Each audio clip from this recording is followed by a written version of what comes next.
So hello. बहुत दिन के बाद चैनल में आया नहीं था, ठीक है। सो बात ऐसा है कि मेरा तबीयत भी थोड़ा ख़राब है, सो आवाज़ थोड़ा आ सकता है, मतलब अच्छा नहीं आ सकता है आवाज़, ठीक है ना। और अभी थोड़ा सा छुट्टी चल रहा है एक तरीके का। सो टाइम है वीडियो बनाने का, है ना। तो डायरेक्ट तो एक स्टूडेंट मेरे से पूछी थी कि मतलब फिज़िक्स नहीं हो रहा है, ठीक है। यानी कि उसको दिक्कत ये हो रहा है कि उसको थ्योरी समझ में आ जा रहा है लेकिन क्वेश्चंस नहीं हो रहे, ठीक। तो पहली बात ये बहुत बच्चों के साथ होता है, इसमें कुछ नया नहीं है। और बात बता रहा हूँ, अगर कोई बोर्ड्स के लिए स्ट्रेस्ड है तो पहली बात अभी बोर्ड्स के लिए टाइम है, ज़्यादा स्ट्रेस लेने की ज़रूरत नहीं है। जो हो गया सो हो गया। दिसंबर प्लस जनवरी बहुत अच्छे से पढ़ो, आराम से निकल जाएगा। इवन अप्रैल अटेम्प्ट भी क्रैक कर सकते हो, जनवरी फरवरी प्लस मार्च, right. You can crack the April attempt also, कोई बच्चे के लिए बोल रहा हूँ मैं, ठीक है। पहली बार प्रैक्टिकल्स के लिए डरना नहीं है। आप दिसंबर में जो चैप्टर्स बहुत अच्छे से करोगे ना, फिजिक्स केमिस्ट्री और सीएस, राइट, वही प्रैक्टिकल में आपको कुछ नहीं करना है। जो जो एक्सटर्नल आएगा, राइट, उसको वही चैप्टर से आप बोल देना कि सर मैं इतना पढ़ा हूँ, मेरे को यही चैप्टर आ गया, राइट। ये मेरा पर्सनल एक्सपीरियंस है, सिंस मैं विंटर स्कूल में हूँ। तो हम लोग का प्रैक्टिकल जो रहता है वो अर्ली हो जाता है। You can check it in Google also, right. CBSE guidelines for winter schools. और विंटर स्कूल्स वो स्कूल होते हैं जो यहाँ लोकेटेड होते हैं, मतलब थोड़े ठंडे इलाकों में लोकेटेड रहते हैं, ठीक है। सो बात ऐसा है कि जनवरी प्रैक्टिकल्स के लिए कोई डरने की आवश्यकता नहीं है। आप दिसंबर में आराम से फिजिकल केमिस्ट्री से लेके ऑर्गेनिक, देखो वो सब अलग बात है। मैं आज जो बेसिक चीज़ें मैं वही कराऊंगा। रूटीन कैसे करना है, फिर कोई बच्चा देखो फिर अभी 2026 एस्पिरेंट्स को क्या करना चाहिए। इनफैक्ट मैं खुद ही एक 2026 एस्पिरेंट हूँ, ठीक है। I am also 2026 aspirant and shockingly I am not going to give the January attempt and there is a very big reason behind it. अब कुछ लोग आएंगे, वो लोग क्या बोलेंगे जानते हो, अरे इतना पढ़ाई कर रहा था, क्यों नहीं जनवरी अटेम्प्ट देगा, झूठ बोल रहा है, कुछ पढ़ाई नहीं किया। अरे यार मैं जितना पढ़ा हूँ, तुम लोग का उतना स्टैंडर्ड भी नहीं है। एक्चुअली मैं इतना ही आगे चल गया हूँ कि मेरे को बोर्ड्स के लिए रिवर्स गियर मार के पीछे आना पड़ रहा है, राइट। और थोड़े से प्रॉब्लम भी है, मेरे खुद के पर्सनल इश्यूज हैं जिसकी वजह से मैं थोड़ा अभी अवॉइड किया हूँ, राइट। लेकिन छोड़ो, वो सब डिस्कस करने का कोई फायदा नहीं है। Let's not discuss all that bullshit. तो let's come to the topic. Physics को कैसा करना होता है। अगर आपको थ्योरी समझ में आ रहा है, बहुत अच्छी बात है। आप मतलब 75% काम कर ही चुके हो अगर आपको थ्योरी समझ में आ रहा है। थ्योरी रटना आ रहा है, समझ में आ रहा है। फॉर एग्जाम्पल मान लो, बहुत सारे बच्चे तो ऐसे होते हैं, अगर उनको कोई पूछेगा टेंजेंशियल वेलोसिटी, आप लोग सर्कुलर डायनामिक्स क्लास 11th में पढ़े होंगे, टेंजेंशियल वेलोसिटी का फॉर्मूला क्या होता है, ठीक है।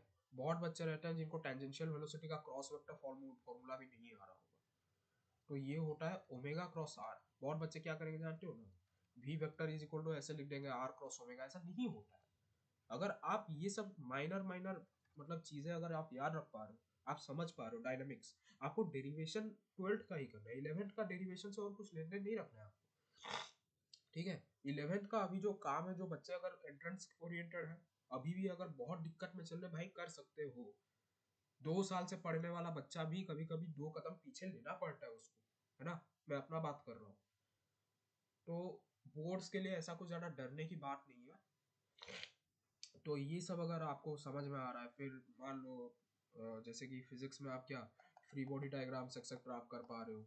फिर स्प्रिंग डायनेमिक्स अगर आपको आता है, स्प्रिंग एनालिसिस करना, जैसे कि मान लीजिए स्प्रिंग्स इन पैरेलल सीरीज में ऐड हो जाता है, मतलब स्प्रिंग्स इन पैरेलल को ऐड करना होता है डायरेक्ट, ठीक है।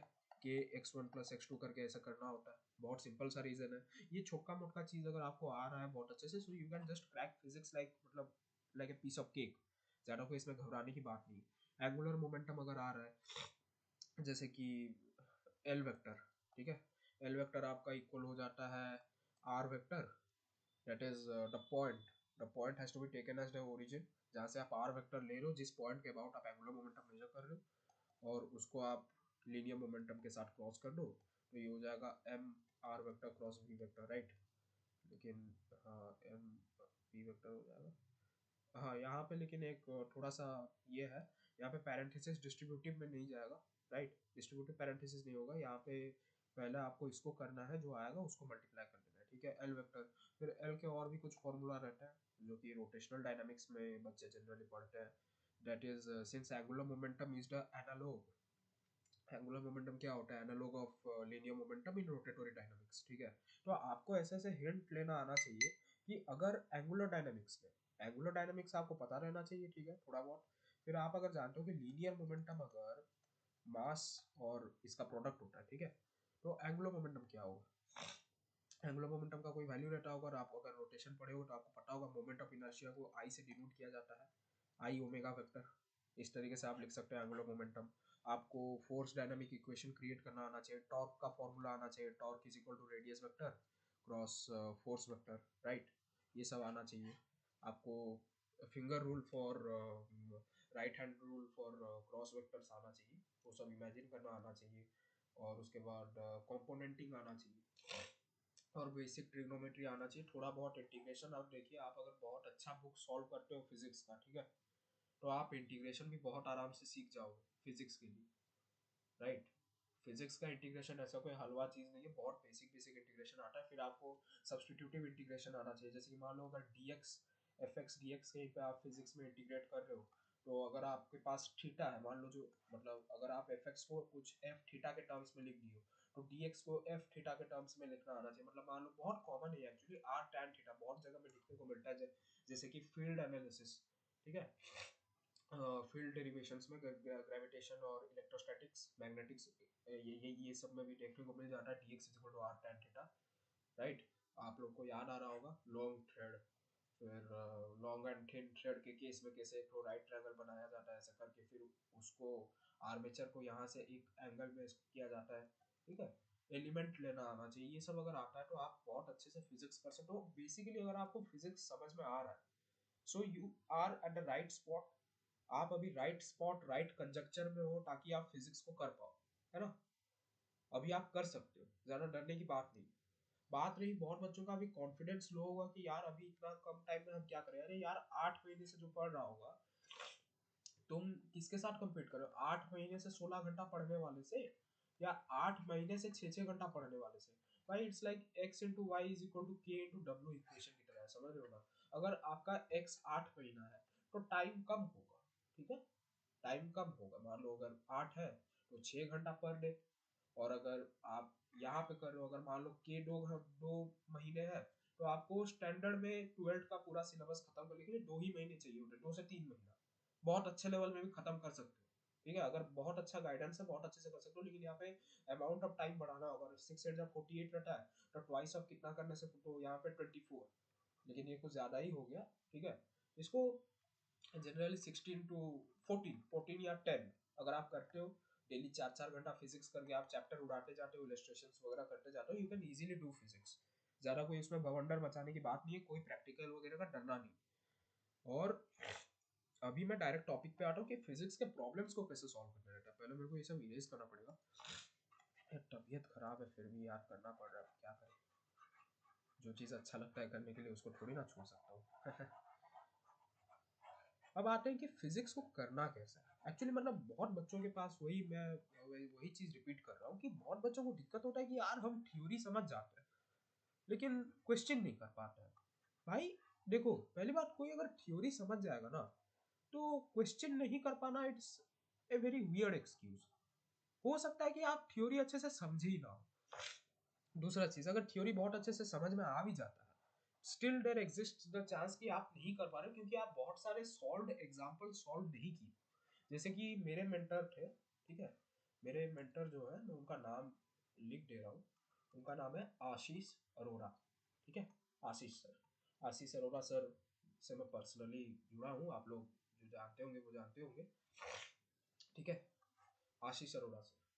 तो जब एक टाइम था जब मैं आशीष सर के कांटेक्ट में था, ठीक, व्हेन आई वाज इन, मतलब मैं जब डायरेक्टली सर से मैं 11th के बेसिक्स पढ़ रहा था, मैं सर को बहुत कुछ चीज़ नोटिस किया हूँ, और इवन मैं उनका ही book series at a moment use कर रहा था, लेकिन अभी नहीं कर रहा हूँ क्योंकि वो मेरे लिए आउटडेटेड हो चुका है, ठीक है। बुरा मत मानना, मैं ये नहीं बोल रहा हूँ कि उनका बुक सीरीज अच्छा नहीं, it is very good, it's too good, but the thing is that it's outdated for me, right.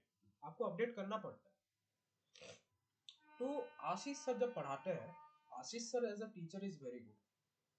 मेरे को कुछ ज्यादा ही बुक्स लगाने का बहुत शौक रहता है, जैसे कि एक बहुत अच्छा बुक है फिजिक्स का जिसका नाम है हिपिन ग्यू, ठीक है। ये ये बुक के बारे में मैं कुछ बोल ही नहीं सकता, I can not say anything. ये कोई स्टैंडर्ड बुक पहली बात फिजिक्स का है नहीं, ये कोई स्टैंडर्ड बुक है ही नहीं फिजिक्स का। Ashish sir is a very good teacher for the olympiads, but Yipen Gu is for someone who truly loves physics to the extent कि वो कोई एंट्रेंस भी छोड़ देगा, वो ड्रॉप भी ले लेगा, लेकिन वो इतना पढ़ेगा कि मतलब कि वो थोड़ा लेट में मतलब अपना प्रोग्रेस करेगा, लेकिन जो भी करेगा बहुत अच्छा करेगा, ठीक है। वो इन टाइप के बच्चों के लिए होता है जो मतलब अपने से पूरा पढ़ते हैं, ज्यादा मतलब पैसा खर्च नहीं करते हैं, राइट, थोड़ा टाइम रहता है, उस टाइप के बच्चे जो रहते हैं वही ये सब काम कर सकते हैं, राइट। तो और इसका रीजन सिंपली यही है कि भाई जब आप बहुत ज्यादा पैसा खर्च करके आप कुछ कर ही नहीं पाए, तो आपका मनोबल ही नहीं रहेगा, राइट। आपका मानसिक स्थिति ही नहीं रहेगा कि आप ये पढ़ाई में कंटिन्यू करें, आप इस पढ़ाई को कंटिन्यू करें, ठीक है। डायरेक्ट टॉपिक में आते हैं। तो पहली बात, फिजिक्स के प्रॉब्लम को एनालाइज करना सीखो। फर्स्ट स्टेप होता है एनालिसिस। अब ये एनालिसिस कैसे किया जाता है, ठीक है। एनालिसिस करने का तरीका देखो, पहले क्या बोला, a ball of mass m, उसका चार्ज q है, ठीक है, वो रोटेट कर रहा है वर्टिकल प्लेन में at the end of a string of length l, ठीक है, in a uniform electrostatic field whose line of forces are directed upwards, ठीक है। What horizontal velocity must be imparted to the ball in the upper position so that the tension in the string in the lower position is 15 times than the weight of the ball, ठीक है। Main चीज यहाँ पे यही है, ठीक ठीक, ये मेन चीज है। Actually question is too easy, मैं इसीलिए लिया हूँ क्योंकि इसमें सीखने के लिए बहुत कुछ चीज है। जो फास्ट सॉल्वर रहता है ना वो सॉल्व करना जानता है, वो बस स्टेप लिख के सॉल्व करेगा, वो ही करेगा रट्टाफिकेशन है। आप जब एंट्रेंस देते हो या फिर कोई एग्जाम देते हो ये वहां काम आता है, लेकिन जब आपको समझना है तो आपको बेयर बेसिक क्वेश्चन, जब आप कोई समझने के स्टेज में हो ना, तो इस टाइप के क्वेश्चंस पिकअप करो जहाँ पे मल्टी कॉन्सेप्ट रिवाइज हो जा रहा है। मल्टी कॉन्सेप्ट क्वेश्चन जहाँ पे हो रहा है वो सब क्वेश्चन पिक कर लो, तो वहीं से आपका कम टाइम में बिजली की तरह प्रिपरेशन स्मूथ हो जाएगा, राइट। अब चलो देखते हैं क्या कैसे करना है। देखिए, पहली बात वो बोला है कि कोई मतलब अब जब बॉल रोटेट कर रहा है, it is rotating in a vertical plane, तो आपका जो प्लेन है उसके वर्टिकल में वो रोटेट कर रहा है। कोई शेप्स ला सकता हो क्या, कैन आई ब्रिंग शेप्स? हाँ शेप्स आ सकते हो वो। क्या हो गया है? ये क्या करना क्या होता है इसमें, what I am supposed to do? तो हो सकता है या नहीं हो सकता, या मेरे को ही समझ नहीं आ रहा। ये क्या है,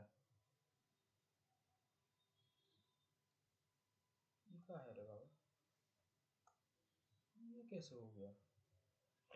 कोई शेप इंसर्ट करवाना पड़ेगा, ठीक है कोई बात नहीं। इंसर्ट करवाते हैं, चलो ड्रॉ करके देखते हैं। Is there any shape format background, what is this? हाँ शेप्स, थैंक यू, ठीक है। अरे वाह, कितना सुंदर सर्कल बन गया, एग्जैक्टली व्हाट आई वांटेड। तो पहली बात, वो एक हॉरिजॉन्टल प्लेन में रोटेट कर, राइट, वो आपको पहले देखना है, पहले आपको वही चीज देखना होता है कि वो एक वर्टिकल प्लेन में रोटेट कर रहा है। और वर्टिकल प्लेन में अगर रोटेट कर रहा है, बहुत बच्चे आएंगे कि वो सोचने लगे यार कोई ऑब्जेक्ट है वही सीधा डायरेक्ट घूमने लगा है, ऐसा नहीं है। आपको वहां ये भी देखना है कि it can rotate in a vertical plane at the end of a string, right. तो आपको पहले पहले तो आपको सर्कल, तो मतलब कोई स्टैंडर्ड सॉल्वर होगा वो देखो, वो सोच लेगा कि सर्कुलर मोशन है, लेकिन अगर आप बेसिक से स्टार्ट करो, आपका सोचने का प्रोसेस ये होना चाहिए कि मान लीजिए स्पेस में कहीं एक पॉइंट है, वहां से एक स्ट्रिंग है, right, there's a string and a body is attached to it and this body is rotating, ये बॉडी रोटेट कर रहा है। अच्छा, लॉजिकली बात ये देखा जाए तो दो चीज सोच सकते हो, बहुत ध्यान से सुनो, क्वेश्चन को कैसे एनालाइज करना है वो देखो। बॉडी स्ट्रिंग के एक्सिस के अबाउट भी तो रोटेट कर सकता है ना, it can have an angular momentum, it can have an angular velocity omega about the string which becomes the axis, right। लेकिन क्वेश्चन ये नहीं बोला, question is not saying that, the question is saying कि ball upper position से lower position में transit कर रहा है, so if transition is occurring so it's pretty clear that कि ये सर्कुलर मोशन होगा, ठीक है। जब सर्कुलर मोशन का केस आ गया तो सीधी सी बात है, you can draw a path, circular path, then you can create a radius. अरे वाह, नहीं पता था यार ऐसा भी होता है। सो ये आपका बॉडी है and it is rotating, so the omega is centred around this, ठीक है। अब ये क्या बोला है कि ये कोई वर्टिकल, इसका कोई चार्ज क्यू है, it's a ball of mass m and it has charge q, right. अब चार्ज डायनामिक्स, अब देखो इस एनालिसिस का जब सॉल्यूशन दूंगा, कोई अच्छा बच्चा होगा वो चार्ज डायनामिक्स में भी क्वेश्चन पूछ लेगा कि भैया जो भी व्हाटएवर, कि यहाँ पे अगर चार्ज डायनामिक्स के केस में देखा जाए तो चार्ज अगर पॉजिटिव होता है तो इक्वेशन में क्या इफेक्ट पड़ेगा, चार्ज नेगेटिव होता है तो क्या इफेक्ट पड़ेगा, राइट। लेकिन फिर भी मैं कंटिन्यू कर रहा हूँ, जब वो पार्ट में आएंगे तब मैं समझाऊंगा। सो इट इज रोटेटिंग, वो बोला है कि आपके अपर पोजीशन में कितना वेलोसिटी इंपार्ट करना चाहिए, what velocity must be imparted to the ball in upper position so that the tension in the string in the lower position of the ball is 15 times than the weight of the ball. So यहाँ पे, क्योंकि अब देखो बहुत important बात है, अगर आपको स्ट्रिंग स्पेसिफाई नहीं किया है कि वो मास्ड है या मासलेस है, ठीक है, आपको कंसिडर कर लेना होता है कि that the string is massless, अगर वो स्पेसिफाई नहीं भी किया है, राइट। क्योंकि अगर वो मास्ड रहता तो जनरली स्पेसिफाई किया जाता है, ठीक है। Generally question specify what a string, question specify, right. Massless का दो केस होता है, नॉट स्पेसिफाइड, ठीक है, स्पेसिफाइड मासलेस, ठीक है, कि वो स्पेसिफाई करेगा क्वेश्चन में। लेकिन generally question specify massed strings वहां पे, और नॉट स्पेसिफिक नॉट स्पेसिफाइड का केस नहीं लागू होता है, बहुत ध्यान से, ठीक। क्योंकि ये मास्ड स्ट्रिंग है तो इस पॉइंट के अबाउट में जो भी टेंशन होगा, व्हाटएवर वो जितना भी रोटेट करे, provided that the string is not Slaking, अगर स्लैकिंग एग्जिस्ट नहीं कर रहा है तो इट्स प्रीटी क्लियर कि टेंशन सेम ही रहेगा। अब बात ये रही कि अगर स्ट्रिंग स्लैक भी करता है ना, स्लैक यानी कि ढीला भी पड़ जाता है, तो वो ढीलापन में भी वो जो रहेगा वहां पे भी tension will remain the same about each and every point, ठीक है। वो रिलेटिव टेंशन चेंज होगा, वहां पे डायरेक्ट टेंशन चेंज नहीं हो जाएगा, रिलेटिव टेंशन चेंज वैल्यू होगा। तो यहाँ पे वो क्या बोल रहा है कि what should be the ball, मान लीजिए अगर आप यहाँ पे हो तो यहाँ को अब अगर बोल रहे पॉइंट बी, यहाँ पे अगर बोल रहे पॉइंट ए, राइट। वैसे एक्चुअली इसका सॉल्यूशन मेरे को याद है, that's why I give point B and point है, ठीक है। ये मत बोल देना भाई कि मैं छापता हूँ, नहीं, अगर छापता तो इतना अच्छे से एक्सप्लेन नहीं कर पाता। तो बोल रहा है कि बॉल को अपर पोजीशन में कितना वेलोसिटी इंपार्ट करना पड़ेगा। मान लीजिए ये भी ए है बॉल का, यहाँ पे कुछ भी बी है, ठीक है। Whatever the ball in the upper position says that the tension in the string in the lower position of the ball is 15 times than the weight of the ball, ठीक है। अब और एक चीज वो स्पेसिफाई कर दिया है कि आपका जो बॉल का वेट, सॉरी, जो बॉल है, क्या है, क्या, एक मिनट क्या दिया क्वेश्चन में, टेंशन इन द स्ट्रिंग, ठीक है। अब ये बोला गया है कि tension in the string has to be 15 times of the weight of the ball, mg, ठीक। और ये m कुछ नहीं है, बॉल का मास है, मैं यहाँ पे mb करके नहीं लिखूंगा, इतना भी मतलब ओवर क्लैरिफिकेशन करना ठीक नहीं होता है। तो यहाँ पे t is equal to 15 mb provide किया गया है या फिर गिवन। देखो बोर्ड्स में भी ऐसा नहीं करना है, बोर्ड्स में आपको साइड में ही रीजनिंग लिख देना है, t is equal to 15 mg given ऐसे करके, ठीक है। मैं बस एक्सप्लेन करने के लिए यहाँ पे लिख दिया प्रोवाइडेड, जब आप स्टेप्स करोगे वहां पे ब्रैकेट लेके करना, पहले वो जो मैथ्स में प्रूफ करते हैं ना, गिवन, पहले गिवन क्या दिया है, टू प्रूफ, प्रूफ ऐसे नहीं करना है, you don't have to do like that in physics, आपको साइड बाय साइड में ही करना है। तो ये प्रोवाइडेड दिया है, अब क्या कर सकते हैं, अब आएगा कि भैया निकालना क्या है, क्या करना है, कैसे करना है, किस तरीके से करना है। वो बोला है कि अपर पॉइंट में वेलोसिटी कितना होगा, कि आपको इतना है, मतलब वेट इतना निकले। पहली बात, कोई भी स्टैंडर्ड सॉल्वर जानता है कि पहले कौन सा स्टेप किया जाना चाहिए। यस, जो बोल रहा हूँ सही बोल रहा हूँ, जिसको हम बोलते हैं energy conservation, that is delta, that is हम ऐसे लिख सकते हैं, सॉरी, सिग्मा डब्ल्यू d e x t force, ठीक है, ई एक्स फोर्स होना चाहिए actually, is equal to delta e k, right. और अच्छे से लिखा जाए तो जहाँ पे अगर नॉन कंजर्वेटिव फोर्सेस है ही नहीं, वहाँ पे आप लिख सकते हो K one plus P one is equal to K two plus P two, right. You can also write like that, इसमें कोई बड़ी बात तो नहीं है, और ये वैलिड भी होता है, रीज़न आप खुद देख लो कि ke2 और ke1 को तो यहाँ पे लिख दो, डेल्टा ke में लिख दे रहा हूँ p2 माइनस p1, ओके, ऐसे आप लिख सकते हो। नहीं, p1 होना चाहिए यहाँ पे, p1 माइनस p2। अब यहाँ पे जो डेल्टा ke है, डेल्टा ek है, आप p1 को क्या लिख सकते हो, negative of work done by some external conservative force, ठीक। फिर आप इसको माइनस में रखो, माइनस पी अगर रहता है, ये सीधी सी बात है, आपको पोटेंशियल और काइनेटिक एनर्जी का रिलेशन तो आना, सॉरी पोटेंशियल एनर्जी और वर्क डन का तो रिलेशन आना चाहिए, नेगेटिव ऑफ डेल्टा डब्ल्यू, नहीं sorry delta p is equal to negative of डब्ल्यू, work done by external force, ठीक है, एक्सटर्नल कन्वेंशनल फोर्स होना चाहिए एक्चुअली वहाँ। इस तरीके से आप लिख सकते हो, राइट। तो आपको कुछ नहीं करना है, बस सब्सटीट्यूट कर देना है। तो यहाँ पे अगर आपका माइनस पी है तो यहाँ पे ये हो जाएगा आपका plus P plus W, W D two, right. इस तरीके से आप लिख सकते हो, इसमें कोई ऐसा बड़ी बात तो नहीं है।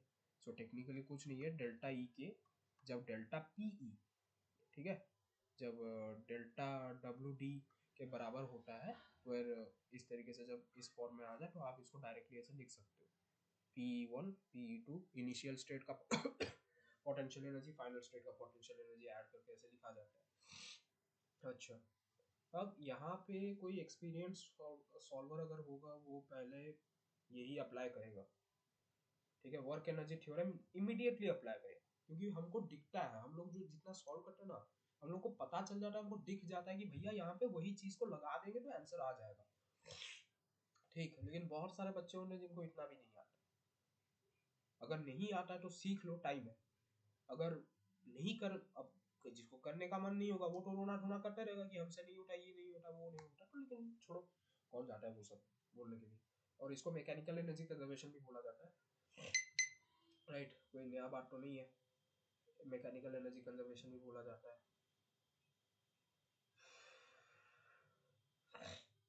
ओह गॉड, कुछ गलती तो नहीं किया मैं, जैसे मान लो अगर यहाँ पे वर्क डन वन अगर है, यहाँ पे डब्ल्यू d e x t two है, डेल ई के बराबर है, तो ये आपका बैठ जाएगा माइनस ऑफ पी वन, ये भी बैठ जाएगा minus of p one is equal to del e k. तो फिर यहाँ पे हाँ ठीक है, इट्स ओके, राइट। कर करके भी थोड़ा बहुत हम लोग से भी गलती हो जाता है सॉरी।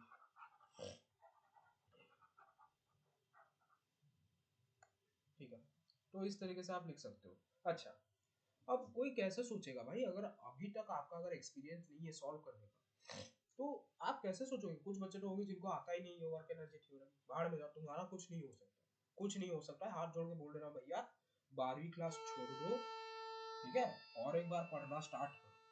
अगर तुमको इतना भी नहीं समझ में आ रहा है कि वर्क एनर्जी थ्योरम कैसे अप्लाई होता है, तो क्या कर रहे थे 11th में, क्या कर रहे थे। अगर क्रॉस ये सब नहीं समझ में आ रहा है, मैं कुछ नहीं कर सकता। तो अब कोई बच्चा कैसे सोचेगा कि यहाँ पे वर्क एनर्जी थ्योरम लगना है।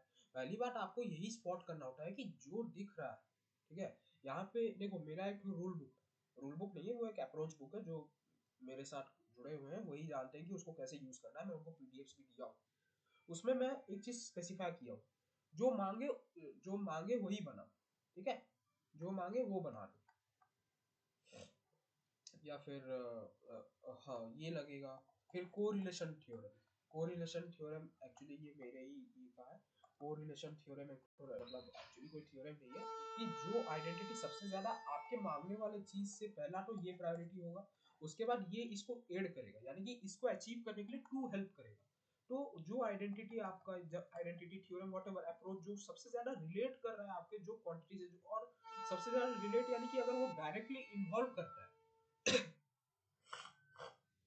अगर वो डायरेक्टली इन्वॉल्व करता है, ठीक है, अगर वो डायरेक्टली इन्वॉल्व करता है जो क्वांटिटी मांगा है, तो उसमें क्या ही दिक्कत है, उसको तो आप डायरेक्ट हिट कर सकते हो। आई मीन एक ट्राई करके देखो ना, काश मिल जाए, राइट, उस इस तरीके से आप सोच सकते हो। वरना द बेस्ट थिंग अगर मैं बताऊं, जब मैं ये क्वेश्चन पहले पहले सॉल्व किया था, मैं इतना जानता था मेरे को वेलोसिटी लाना है ए पॉइंट पे। मैं क्या किया, पहले इसको तो यार इरेज करता हूँ, ये इतना तो पता ही हो रहना चाहिए यार किसी को, नहीं है तो मैं क्या कर सकता हूँ। लोग मेरे को कोसेंगे लेकिन मैं कुछ कर नहीं सकता हूँ। ठीक है, लेट्स गो। तो कोई स्टैंडर्ड सॉल्वर अगर होगा, उसका माइंडसेट पहले ऐसे चलेगा कि यार मैं एक चीज कर लेता हूँ पहले, कि मैं फोर्स डायनामिक इक्वेशन बना लेता हूँ। अब इतना तो आता होगा ना फोर्स डायनामिक इक्वेशन कैसे बनाना है। तो फोर्स डायनामिक इक्वेशन यहाँ पे देखते हैं क्या निकलेगा। पहली बात, यहाँ पे mg का केस तो है, मैं यहाँ पे पहले डायनामिक्स बना ले रहा हूँ, सब बिना सर्कल के बना रहा हूँ लेकिन, राइट। यहाँ पे अगर ये है, बॉल है, तो इस पे बॉल का मास है, अगर बॉल का मास स्पेसिफाइड है तो आपको gravitational energy, sorry gravitational force तो लेना ही है, क्योंकि वहाँ पे वेट दिया है। और सॉल्विंग का तो पहला रूल ही ये रहता है, मतलब एक प्राइमरी रूल रहता है, जितना चीज वो स्पेसिफाई किया है सबको यूज करो। वहां पे ग्रेविटेशनल फोर्स यूज करने नहीं बोला, लेकिन वहां वेट दिया है। ठीक है, एक अभी तो बहुत कुछ चीज है इसमें सीखने के लिए। तो यहाँ पे वेट बोला है, वेट क्या होता है, gravitational force between the object and the earth, right, वही वेट होता है। जब वेट बोला है तो आपको वेट लिखना है, आपको वेट लाना है। वो ये यहाँ पे ये स्पेसिफाई नहीं किया कि ये जो अटैच्ड बॉडी है, कि यहाँ पे जहां से भी वो फील्ड्स निकल रही, इलेक्ट्रिक फील्ड का वो डायरेक्शन अपवर्ड बोला था ना, इस तरीके से दोनों तरफ ही बना दे रहा हूँ। तो वहां पे वो ये नहीं बोला कि इलेक्ट्रिक फील्ड जो बॉडी, जो बॉडी ऑफ फील्ड, एक्सर्टर बॉडी जिसको बोला जाता है, आप लोग पढ़े होंगे इलेक्ट्रोस्टैटिक्स में, वो जब फील्ड देता है तो वो अपने तरफ फील्ड रखता है, राइट। तो वो बॉडी के बीच और हमारे बॉल के बीच में ग्रेविटेशनल फोर्स अकाउंट करने की आवश्यकता नहीं है, क्योंकि हमारे क्वेश्चन में नहीं बोला गया। लेकिन अर्थ और हमारे बॉल के बीच में जो ग्रेविटेशनल फोर्स है उसको तो स्पेसिफाई किया गया है ना वेट के हिसाब से, तो उसको लेना पड़ेगा। तो यहाँ पे क्या होगा यार, यहाँ पे टेंशन आ जाएगा। ठीक है, टेंशन, और मैं बोल चुका हूँ tension in A massless string remains the same everywhere by magnitude, ठीक है, फॉर द बॉडी। और यहाँ पे और एक चीज आपको देखना होगा कि यहाँ पे तो इलेक्ट्रोस्टैटिक फोर्स भी तो लगेगा ना। आपको पता है इलेक्ट्रोस्टैटिक ईएफ का क्या वैल्यू होता है, क्यू टाइम्स ई, स्टैंडर्ड फॉर्म में, स्टैंडर्ड नॉन वेक्टर फॉर्म में। और अगर वेक्टर फॉर्म में देखना है, ठीक जैसे एनसीईआरटी डिफाइन करता है, मेरे को तो वो ठीक नहीं लगता actually, I don't think that it's good. NCERT का डेफिनेशन मैं हेट करता हूँ, ऐसे नहीं दिखाना चाहिए।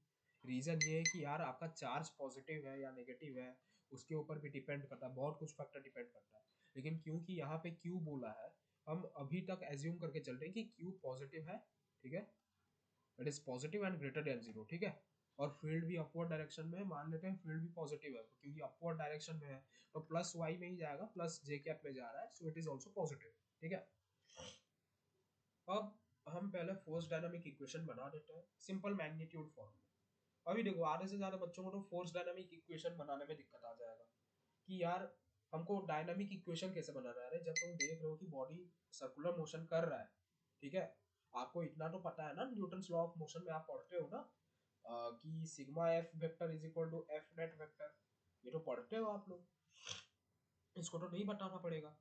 और आपको ये भी जानना चाहिए कि आप जब समेशन करते हो, जो क्वांटिटी सम की जा रहे हैं F1 से लेके यहाँ जो भी जिन जिन का सम हो रहा है n टाइम्स तक, तो वो जो F नेट का डायरेक्शन है, यहाँ पे मैं कुछ क्या दूं, यहाँ पे ईटा दे रहा हूँ, ठीक है। यहाँ पे जितना भी टाइम्स तक कोई फोर्स का समेशन हो रहा है, वेक्टर समेशन हो रहा है, जितने भी फोर्सेस अफेक्ट कर रहे हैं, F नेट का डायरेक्शन उन्हीं के डायरेक्शन में रहेगा जो ग्रेटर है बाकी फोर्सेस से, ठीक है, ये आपको पता रहना चाहिए। तो अभी सर्कुलर मोशन का स्टैंडर्ड फॉर्म जो रहता है डायनामिक इक्वेशन का, वो ये हो जाता है आपका m r omega square, right, m r omega square इस तरीके से आप कर सकते हो, क्योंकि m b square by r होता है, तो आप उसको ऐसे लिख सकते हो। v का अगर स्क्वायर है तो आर स्क्वायर ओमेगा कर सकते हो। यहाँ पे डायरेक्ट मैं वेक्टर फॉर्म दे भी नहीं रहा हूँ, लेकिन अगर दे देते हैं तो आपको मतलब याद रहने के लिए ओमेगा क्रॉस आर वेक्टर होता है, आर क्रॉस ओमेगा वेक्टर नहीं रहता है, फिजिक्स को ऐसे याद करते हैं, ठीक है। टेंजेंशियल एक्सेलरेशन या फिर टेंजेंशियल वेलोसिटी, ये मतलब ऐसे समझिए कि मोमेंट वेक्टर्स का अलग डेफिनेशन होता है, उनका स्टैंडर्ड फॉर्म रहता है। और मोमेंट वेक्टर का स्टैंडर्ड फॉर्म जानते हो ना क्या होता है। मोमेंट वेक्टर को जनरली हम इससे डिनोट करते हैं, मतलब कापा से डिनोट किया जाता है, लेकिन मान लो मेरे को सिंबल थोड़ा याद नहीं आ रहा है, एप्सिलॉन नॉट से डिनोट कर दे रहा हूँ। तो आपका जो रहता है मोमेंट वेक्टर जो रहता है वो आर वेक्टर टाइम्स के वेक्टर होता है, ये मोमेंट वेक्टर का फॉर्म रहता है। तो आपको ऐसे याद करना रहता है कि tangential velocity, tangential acceleration moment vector के उल्टे रहता है। तो आपको याद रहेगा कि मेरे को ओमेगा क्रॉस आर करना है, ओमेगा क्रॉस एक्सेलरेशन कौन सा होता है, एंगुलर एक्सेलरेशन करेंगे तो एंगुलर मतलब टेंजेंशियल एक्सेलरेशन मिलेगा। इस तरीके से आपको याद करना रहता है। यहाँ पे आर है, ऑब्वियस सी बात है एम ओमेगा स्क्वायर आर हो जाएगा, इसमें कोई बड़ी बात नहीं है।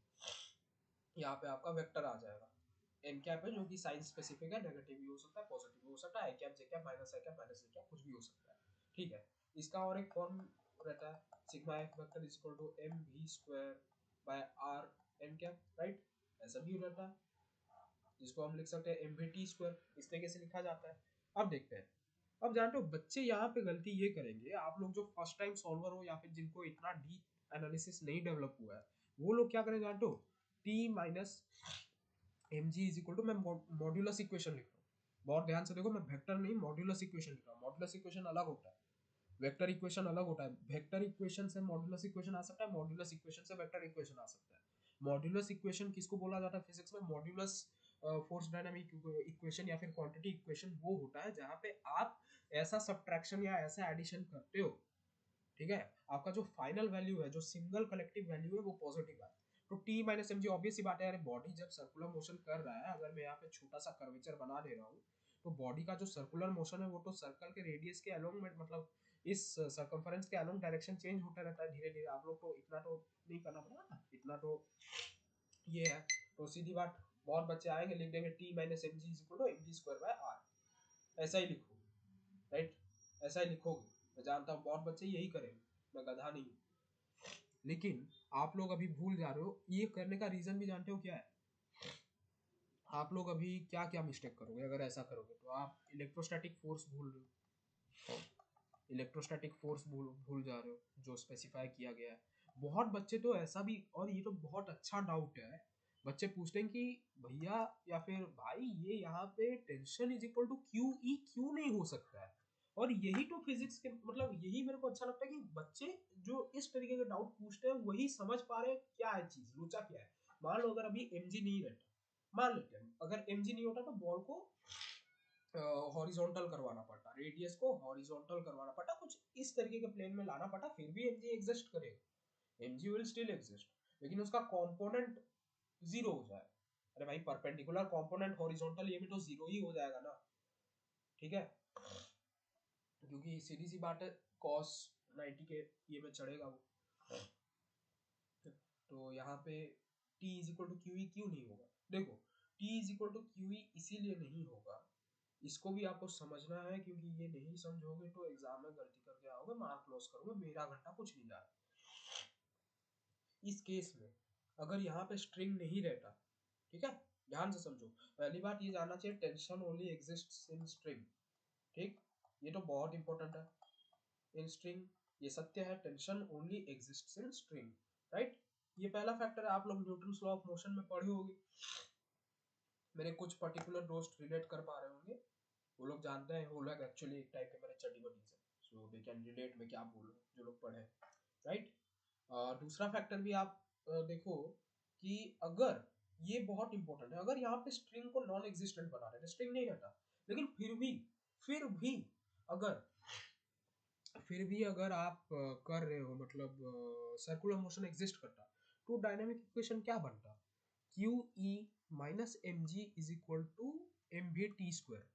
और कोई अगर भाई डाउट पूछेगा कि भैया q E is equal to M g क्यों नहीं होगा, मेरे भाई अगर Q E is equal to M g रहता, ठीक है, जो standard force dynamic equation in an inertial frame, right, ये सब इक्वेशन का भी मैं क्राइटेरिया लिख देता हूँ, ये सब इनर्शियल फ्रेम में बनाए गए हैं, रेस्पेक्टिव इनर्शियल फ्रेम में। अगर मैं इसको ऐसे लिख देता ना, अब यार इंडस्ट्रियल फ्रेम अगर एक्सप्लेन करूंगा टाइम लगेगा, लेकिन फिर भी मैं एक्सप्लेन कर दूंगा, छोटा सा करके एक्सप्लेन कर दूंगा। मान लो अगर Q E is equal to minus M G zero रहता, right, so Q E is equal to M G हो जाता, ठीक है, ठीक है। देखो ये भी तो एक फोर्स इक्वेशन है, ये भी तो एक फोर्स इक्वेशन है जहां पे तुम्हारा नेट फोर्स जीरो है, क्यू ई माइनस एम जी, राइट, ये भी तो एक फोर्स इक्वेशन है, सिग्मा एफ, क्योंकि यहाँ पे प्लस माइनस एम जी कर सकते हो, plus of minus M g करके, एफ वेक्टर नहीं देना चाहिए लेकिन फिर जीरो लिख सकते हो, अरे भाई जीरो फोर्स भी तो रहता है ना नल वेक्टर।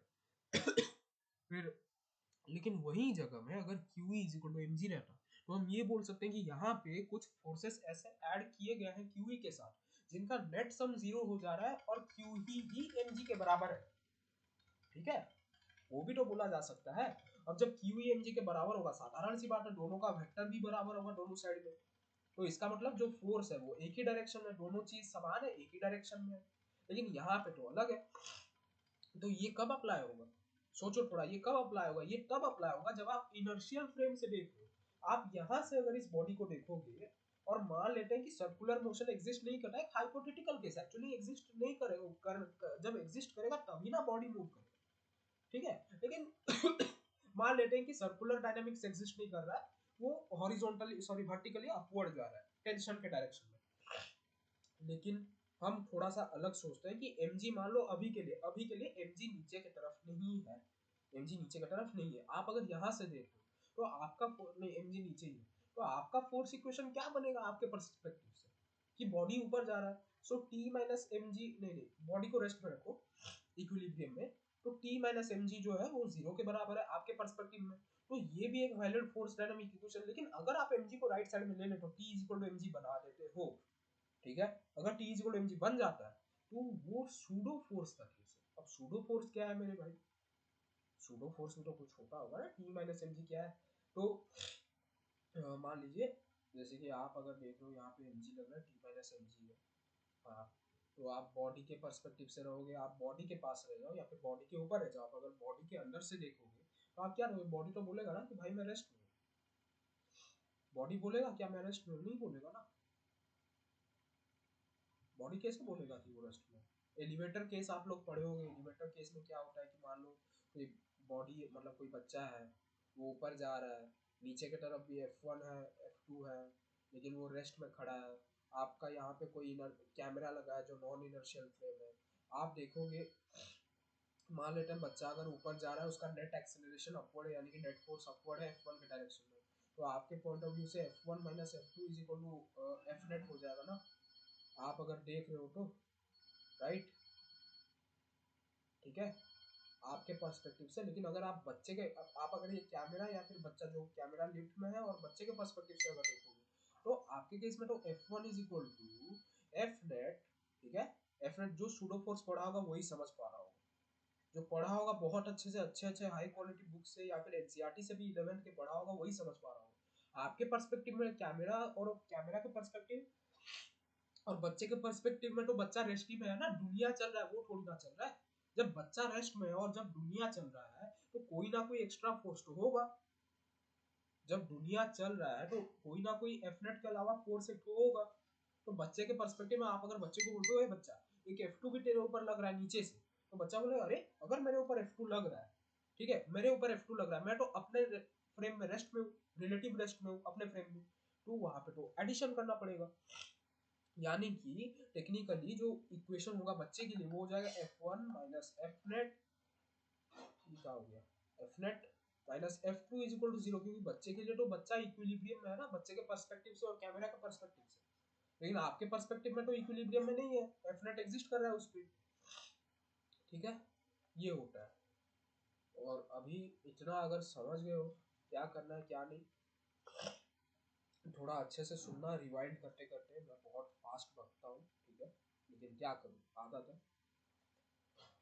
तो यहाँ पे आपको मैं क्या क्या समझाया कि पहले इतना तो इरेज करो, इतना अगर समझ गए, फ्रेम डायनामिक्स बहुत है, इसको पहले इरेज करना होगा। जल्दी जल्दी जल्दी जल्दी जल्दी जल्दी इरेज कर लेता हूँ। और गलती मत करना, ठीक है, फोर्स डायनामिक इक्वेशन बिल्ड करने में कभी गलती मत करना, वरना गलती करोगे तो पूरा फंस जाओगे, है ना भाई? करना नहीं, अच्छी बात नहीं होती है करना। तो पहली बात, ये इस इक्वेशन, ये इक्वेशन तो गलत होगा, मैं समझा दिया हूँ, ठीक है। एक सेंट्रीपिटल, अरे नेट सेंट्रीपिटल फोर्स इस डायरेक्शन में एग्जिस्ट कर रहा है तभी ना बॉडी परपेंडिकुलर मूव कर रहा है रेडियस के, वो समझो, वो पहले याद रखो, वो सिचुएशन याद रखो, वो केस है, वही एक्चुअली प्राइमा फेसी है यहाँ का कि हो क्या रहा है। तो किसके डायरेक्शन में बनाओगे? टेंशन के डायरेक्शन में। लेकिन मैं अब क्या समझा, अगर रोप नहीं रहता तो इलेक्ट्रोस्टैटिक फोर्स रहता, रोप है तभी टेंशन है, इसीलिए आपको टेंशन प्लस क्यू ई लिखना पड़ेगा, ठीक है। Tension plus q, tension is equal to q e नहीं हो जाएगा यहाँ पे, tension plus Q E minus M G is equal to M we T square by r, right, standard non vector form में, मॉड्यूलस फॉर्म में, ठीक है। इसका डायरेक्शन जो होगा वो इसके डायरेक्शन के बराबर होगा, टी प्लस क्यू ई के डायरेक्शन में, ठीक है। यानी कि वेक्टर फॉर्म में अगर लिखूंगा तो F one N cap plus M G minus N cap is equal to M we square M we T square M we T square R N cap, right. यहाँ से आप चेक कर सकते हो ग्रेटर फोर्स वैल्यू के direction में रहेगा, ठीक है। ग्रेटर फोर्स वैल्यू एग्जैक्टली नहीं बोलना चाहिए, force that has greater magnitude उसके डायरेक्शन में रहेगा, ठीक है। इस तरीके से आप इक्वेशन बना लिए, ठीक। तो आपको पहले नजर में आया कि वन, इसको पहले में तुम बना लिए, ठीक है। अब उसके बाद क्या करना है, उसके बाद आपको आप एक चीज कर सकते हो, आप यहाँ पे देखो, आपको बोला गया है कि टेंशन 15 mg के बराबर है, ठीक है। टेंशन 15 mg के बराबर है। अच्छा, मैं नॉन वेक्टर इक्वेशन से ही डील करूंगा, मैं वेक्टर इक्वेशन से फॉर्म में नहीं लिखूंगा, लिखने से भी कोई दिक्कत नहीं है। T plus Q E minus M G is equal to M we T square by R. तो आप यहाँ पे लिख सकते हो 15 mg, कोई दिक्कत नहीं है, plus Q E minus M G is equal to M we T square by R. अब देखो, अब मैं जो करने वाला हूँ यहाँ पे ये हो जाएगा 14 mg प्लस क्यू ई हो जाएगा, या फिर अगर मैं इसको ऐसे लिखूँ कि 15 mg plus Q E is equal to M we T square by R plus M G, ठीक है, ऐसे लिखता हूँ। और इसको क्या कर सकते हो, हम सबको आर एच एस साइड में, अगर एल एच एस में ले आओ, ये तो आपका हो जाएगा इनर्शियल फ्रेम इक्वेशन। ये इनर्शियल फ्रेम इक्वेशन है, यानी कि आप अगर सर्कल को बाहर से देख रहे हो, ग्राउंड से, या फिर एक्सेस कोऑर्डिनेट सिस्टम से देख रहे हो, इनर्शियल फ्रेम इक्वेशन हो जाएगा, ठीक है, क्योंकि यही तो सच है।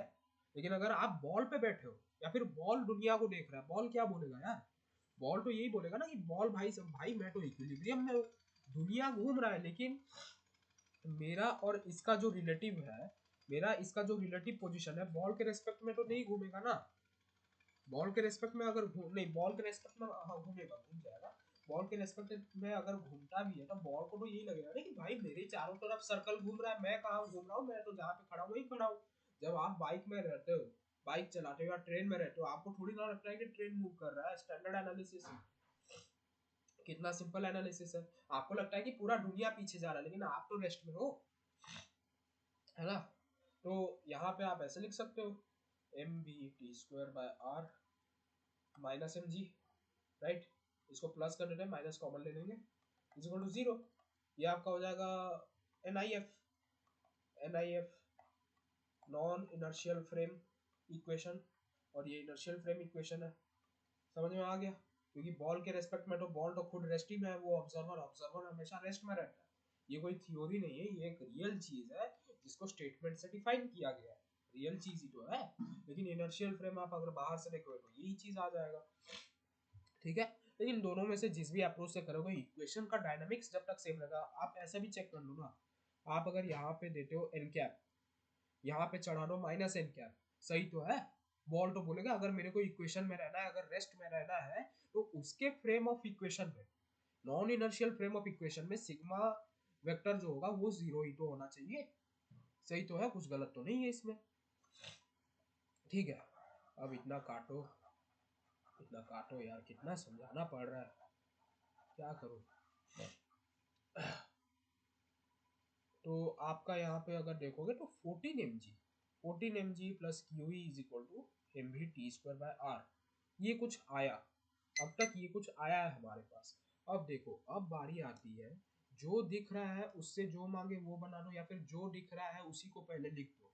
ये पहले मतलब एक्चुअली स्टेटमेंट ये रहता है कि जो मांगा है वो बनाओ, जो दिख रहा है उससे जो मांगे वो बना दो। लेकिन अभी हम वो चीज नहीं की है, जो मेरा कॉपी पढ़े होंगे ना, अप्रोच कॉपी, वही समझ पा रहे होंगे कि मैं एग्जैक्टली क्या बोल रहा हूँ। यहाँ पे जो दिख रहा है, यहाँ पे तुमको फोर्स डायनामिक्स दिख रहा था कि मैं फोर्स इक्वेशन बना दूं, लेकिन फोर्स इक्वेशन से आपको ये तो नहीं आएगा ना। और हाँ, यहाँ पे mvt जो है ये टेंजेंशियल वेलोसिटी b पॉइंट का है, ठीक है। mvt b होना चाहिए यहाँ पे, b पॉइंट का है, राइट। मैं बिलो पॉइंट का बनाया हूँ इक्वेशन, अपर पॉइंट का इक्वेशन बनाने से भी होता, वो भी बना सकते हो, बना लेने में क्या ही दिक्कत है, बना लो। कोई अच्छा सॉल्वर रहेगा जो छापा छुपी नहीं करता। देखो बुक्स क्या करते हैं, वो कंडेंस करके सॉल्यूशन दे देते हैं, लेकिन जो अच्छा सॉल्वर होगा, जो रट के जो सॉल्व नहीं करता है, उसको पता है कि मैं दोनों ही इक्वेशन बना देता हूँ। कौन जाने कभी VT B का काम आ जाए, कभी VT A का काम आ जाए। मांगा तो VT A है, लेकिन कभी VT B का काम भी आ सकता है, तो दोनों ही इक्वेशन बना देता, ठीक है। लेकिन फिर भी मेरे को याद है, मेरे को समझ में है क्या लॉजिक है, मैं रैपिडली सॉल्व कर सकता हूँ, इसलिए मैं VTB करके रखता हूँ। अब हम वर्क एनर्जी थ्योरम लगा देते हैं। अब देखो यार, इससे VTB और VTA के इक्वेशन से क्या निकालोगे, वो बोला है कि अपर पॉइंट में कितना वेलोसिटी रहना चाहिए ताकि नीचे उसका वेट 15 टाइम्स ऑफ, जो नीचे का टेंशन है वो 15 times of its body weight हो। अब वो तो बना सकते हो, लेकिन भैया आपको और एक चीज भी तो दिख रहा है कि वर्क एनर्जी थ्योरम भी तो आप लगा सकते हो, वो भी तो कोई कोरिलेशन दे रहा है ना आपके टर्म्स से। अगर मैं ए पॉइंट और बी पॉइंट में वर्क एनर्जी थ्योरम लगा दूं, आपको ये बहुत अच्छे से समझ में आ जाना चाहिए कि बाय द टाइम बॉल ए से बी पे आएगा, क्योंकि क्वेश्चन बोला है ऊपर से नीचे आ रहा है। बच्चों का डाउट होगा, देखो मैं एफबीडी यहाँ पे भी बना दिया हूँ, ये अपवर्ड क्यूई है, ठीक है, क्यूई अपवर्ड है। ग्रेविटेशनल फोर्स यहाँ पे नीचे है, ए पॉइंट में भी नीचे है, ठीक। कुछ बच्चे सोचेंगे कि भैया ए टू बी अगर आएगा तो क्यूई का वर्क डन भी जीरो हो जाएगा, एमजी का वर्क डन भी जीरो हो जाएगा। बाबू पागल हो गए हो क्या? कंजर्वेटिव फोर्सेस का एनालिसिस पढ़े हो ना, वो पार्ट पे डिपेंड नहीं करता है, इनिशियल टू फाइनल पॉइंट तक आप अगर खुद एनालाइज करोगे तो ये परपेंडिकुलर नहीं रह रहा है। जो फोर्स हमेशा परपेंडिकुलर रह रहा है वो केवल एक ही फोर्स है, वो है centripetal force. Neither mg nor qe हमेशा के लिए परपेंडिकुलर रह रहा है हर पॉइंट में। मैं यहाँ पे बना के दिखा दे रहा हूँ भाई, जब बॉल का वेलोसिटी यहाँ पे आएगा कुछ अगर vk अगर है, तो यहाँ पे mg भी तो उसी के डायरेक्शन में होगा, नीचे के डायरेक्शन में। क्यूई तो अपवर्ड डायरेक्शन में होगा, है ना। वो चीज तो समझना चाहिए ना। तो इसीलिए क्यूई और mg का वर्क डन जीरो नहीं होगा इस केस में, ए टू बी तक। यहाँ पे अगर गलती करोगे तो भी फंसोगे। तो हर जगह जहां जहां बच्चे गलती करते हैं मैं वही चीज एनालाइज करके बता दे रहा हूँ, है ना। क्योंकि उतना करने के बाद बाबू एक्सपीरियंस बनता है, एक दो महीने में नहीं बन जाता है। आप पहले अगर बहुत अच्छे से लर्न किए होगे तभी जाके आप इतना अच्छे से समझ पाओगे। भले ही आप 8 महीने 12th के छोड़ दो, लेकिन अगर आप 11th में मेहनत किए हो या फिर 8 महीने आप 12th में भी मेहनत किए थे लेकिन अच्छे से नहीं कर पाए, तभी जाके आप 4 या 2 महीने में आप कुछ कर सकते हो, वरना हलवा भी नहीं निकलेगा। 2 महीने में भाई इतना लेवल का मतलब एनालिसिस आप डेवलप नहीं कर सकते, है ना, इम्पॉसिबल है। तो यहाँ पे वर्क एनर्जी थ्योरम लगा देते हैं between A and B.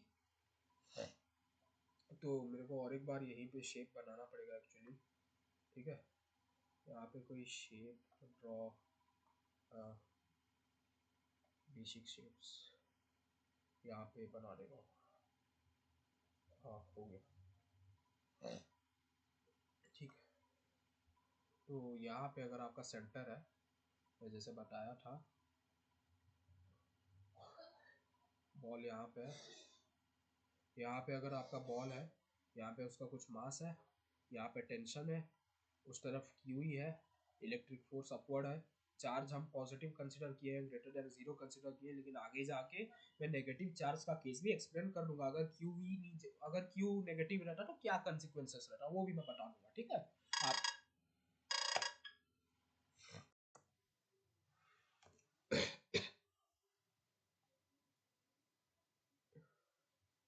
Wait a minute, check करने दो, चल रहा है, अच्छा चल रहा है, नाइस,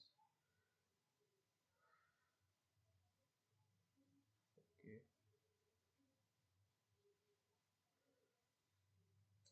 थोड़ा सा काम आ गया था इसलिए लॉन्ग पोस्ट था, ठीक है। अच्छा, तो अभी हम वर्क एनर्जी थ्योरम लगा देते हैं ए से बी पॉइंट के अंदर, राइट। तो अभी जब हम work energy theorem A to B point में लगाएंगे, ठीक है, ए पॉइंट से बॉल अगर रिलीज होता है तो कुछ भी ए यहाँ पे था, यहाँ पे कुछ भी है, राइट। तो बच्चे बहुत, अब देखो पहले तो मैं एक्सप्लेन कर दिया कि कैसे क्या करना है, ठीक है। अब आपको इतना तो पता होगा जो लोग वर्क एनर्जी पढ़े हैं कि work done by conservative force, right, does not depend on path but depends on displacement, ठीक है। अब यहाँ पे कंजर्वेटिव फोर्स डॉट है, इलेक्ट्रिक फील्ड ऊपर है, इस मास m का चार्ज है, राइट, और by the time it comes from a to b it has travelled a displacement of 2l, right. कोई संदेह नहीं है क्योंकि रेडियस का वैल्यू l क्वेश्चन में दिया गया है। तो आप अगर वर्क एनर्जी थ्योरम लगाओगे, अब देखो यार ज़्यादा बुद्धि मत लगाना, ये थ्योरम है, राइट, ये थ्योरम है, इसका प्रूफ भी है, लेकिन मैं वर्क एनर्जी नहीं पढ़ा रहा हूँ जो मैं इसका प्रूफ दूँ, ठीक है। ज़्यादा बुद्धि अगर लगाओगे कि भैया ये यहाँ पे आएगा, ठीक है, यहाँ पे इलेक्ट्रिक फील्ड फोर्स जो है क्यू ई, और यहाँ पे इसके नीचे आ रहा है एम जी, राइट।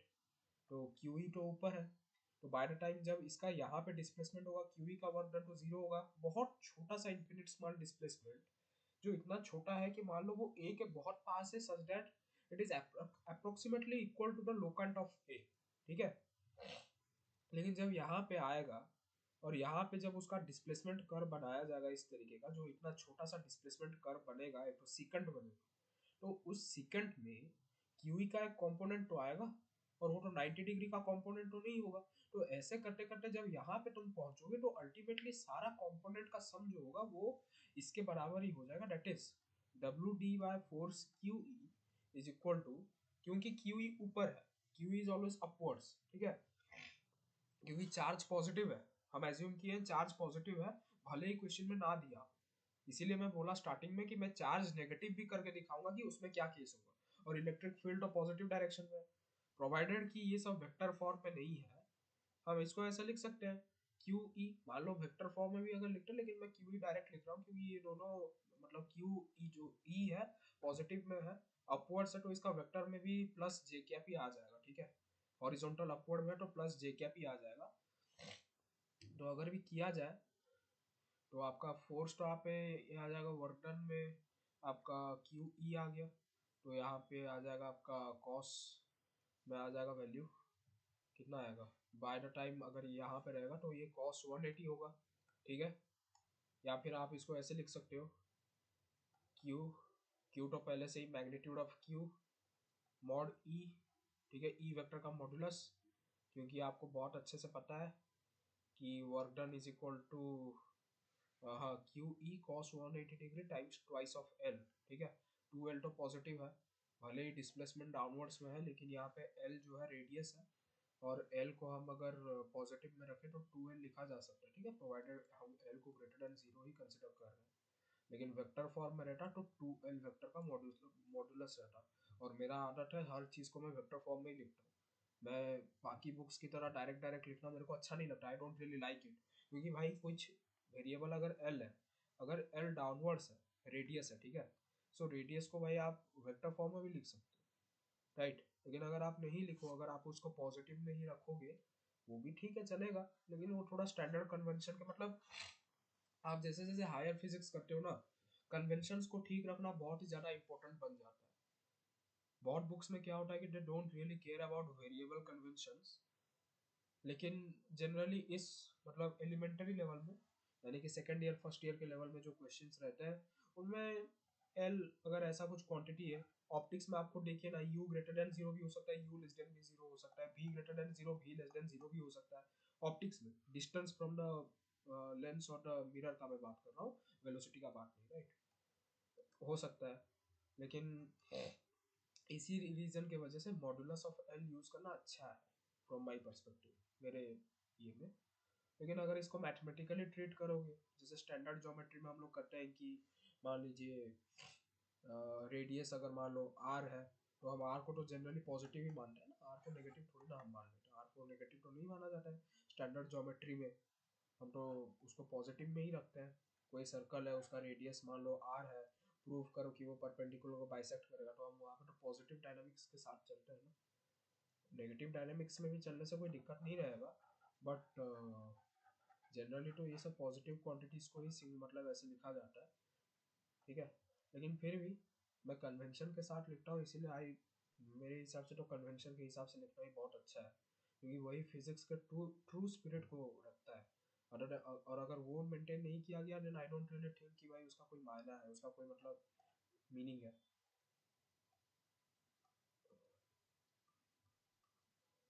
कॉस 180 चढ़ जाएगा, क्योंकि फील्ड तो अपवर्ड डायरेक्शन में है, ठीक है। अगर हम कंसिडर करते हैं L greater than zero, right, if it is to be consider that L is greater than zero inherently, L inherently ही ग्रेटर देन जीरो है, तो आप डायरेक्टली लिख सकते हो, जैसे बुक्स में सॉल्यूशन दिया है। और इसको ये क्वेश्चन जब आया था पीवाईक्यू में, जनरली बहुत सारे पीवाईक्यू में ऐसे ही देते हैं एंड आई एक्सपेक्ट कि वो पॉजिटिव है, तो मेरे को सॉल्यूशन तो याद है, लेकिन फिर भी सॉल्यूशन भी ऐसे ही देता है, ऑप्शंस भी ऐसे ही दिया जाता है, तो मैं भी ज़बरदस्ती ऐसे ही लिखूंगा, मेरे पास और कोई रास्ता नहीं है, वरना मैं हमेशा मॉड्यूलस मेंटेन करके ही लिखता हूँ ये सब सिंगुलर वेरिएबल के केस में। सॉरी, सिंगुलर वेरिएबल ऐसा कोई टर्म नहीं होता, मतलब ऐसे जब वेरिएबल इन्वॉल्व रहते हैं, क्योंकि भाई L greater than zero, L less than भी तो जीरो हो सकता है, ठीक। वैसे एल वेक्टर भी भाई नेगेटिव डायरेक्शन का हो सकता है, एल वेक्टर भी पॉजिटिव डायरेक्शन का हो सकता है, उसमें कोई बड़ी बात तो नहीं है, क्योंकि वो तो वेरिएबल है ना। लेकिन क्या करें, फिजिक्स है ही आज, मतलब फिजिक्स में अभी एक तो दिक्कत ये हो रहा है कि हम लोग इतना रिसर्च कर रहे हैं, लेकिन कन्वेंशन में हम लोग स्टैग्नेंट हो गए फिजिक्स में, जो कि नहीं होना चाहिए, आई डोंट रियली मतलब होना ही नहीं चाहिए, जिसकी वजह से बहुत सारे कन्फ्यूजन आ जाता है, मैथमेटिकल कन्फ्यूजन। तो अब मैं इसको डायरेक्ट लिख दे रहा हूँ, कंसिडरिंग ई वेक्टर भी ग्रेटर देन जीरो है, क्यू भी ग्रेटर देन जीरो है, एल भी ग्रेटर देन जीरो है, कॉस 180 माइनस में चढ़ जाएगा 2 QE L, right. Work done bye QE force, conservative QE, ठीक है।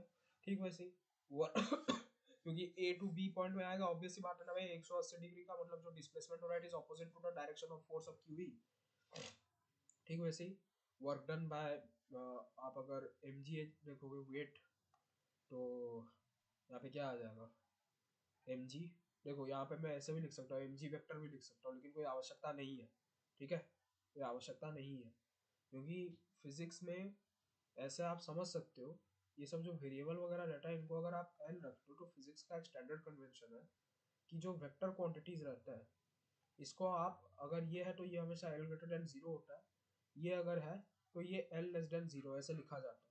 और इसका रीजन ये है, बहुत जगह में हम लोग unit vector, positive unit vector ignore कर देते हैं और बस साइन को लिख देते हैं, ठीक है, साइन लिख दिया जाता है ताकि बस पॉजिटिव यूनिट वेक्टर कुछ भी हो, प्रोवाइडेड कि N cap greater than zero है, वो पॉजिटिव यूनिट वेक्टर मल्टीप्लाई हो जाए, तो इसीलिए ये भी एक कन्वेंशन का पार्ट है फिजिक्स में।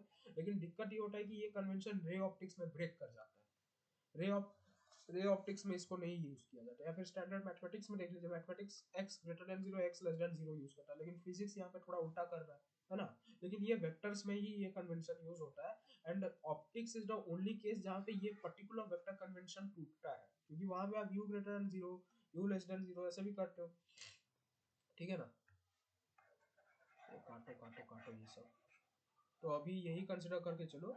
लेकिन जनरली मेरा पर्सनल ओपिनियन तो ये है कि हमेशा मॉड्यूलस यूज करते रहो। ऑप्शन में अगर आपको वैसा आंसर दिया है कि देखिए यहाँ पे अगर ये 180 डिग्री है, इसको अगर बिना नेगेटिव के साथ खोला गया, ऑब्वियसली बात है ये सब ग्रेटर देन जीरो है ना, तो आपको जो ऑप्शन दिया जाएगा, ठीक है, आपको जो ऑप्शन दिया जाएगा उसी के अकॉर्डिंग आप मॉड्यूलस खोल देना, बट मॉड्यूलस यूज करना ही सेफर है, अच्छा है, और वही फिजिक्स के ट्रू स्पिरिट को जिंदा करके रखता है भाई, क्योंकि आप थ्योरी के लाइन में ही तो आप सॉल्व करोगे ना।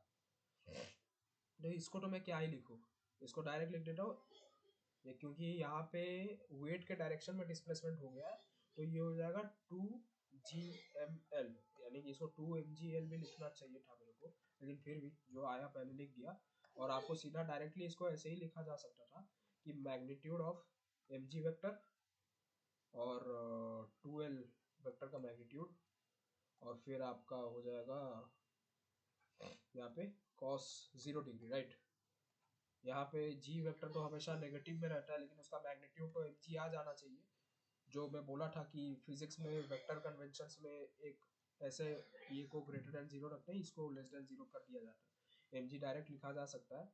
आप फ्री बॉडी डायग्राम्स में भी यही चीज देख सकते हो, और वैसे भी फिजिक्स तो डिफाइन करता है कि जी का वैल्यू 9.8 होता है, जो कि एक पॉजिटिव वैल्यू है, राइट।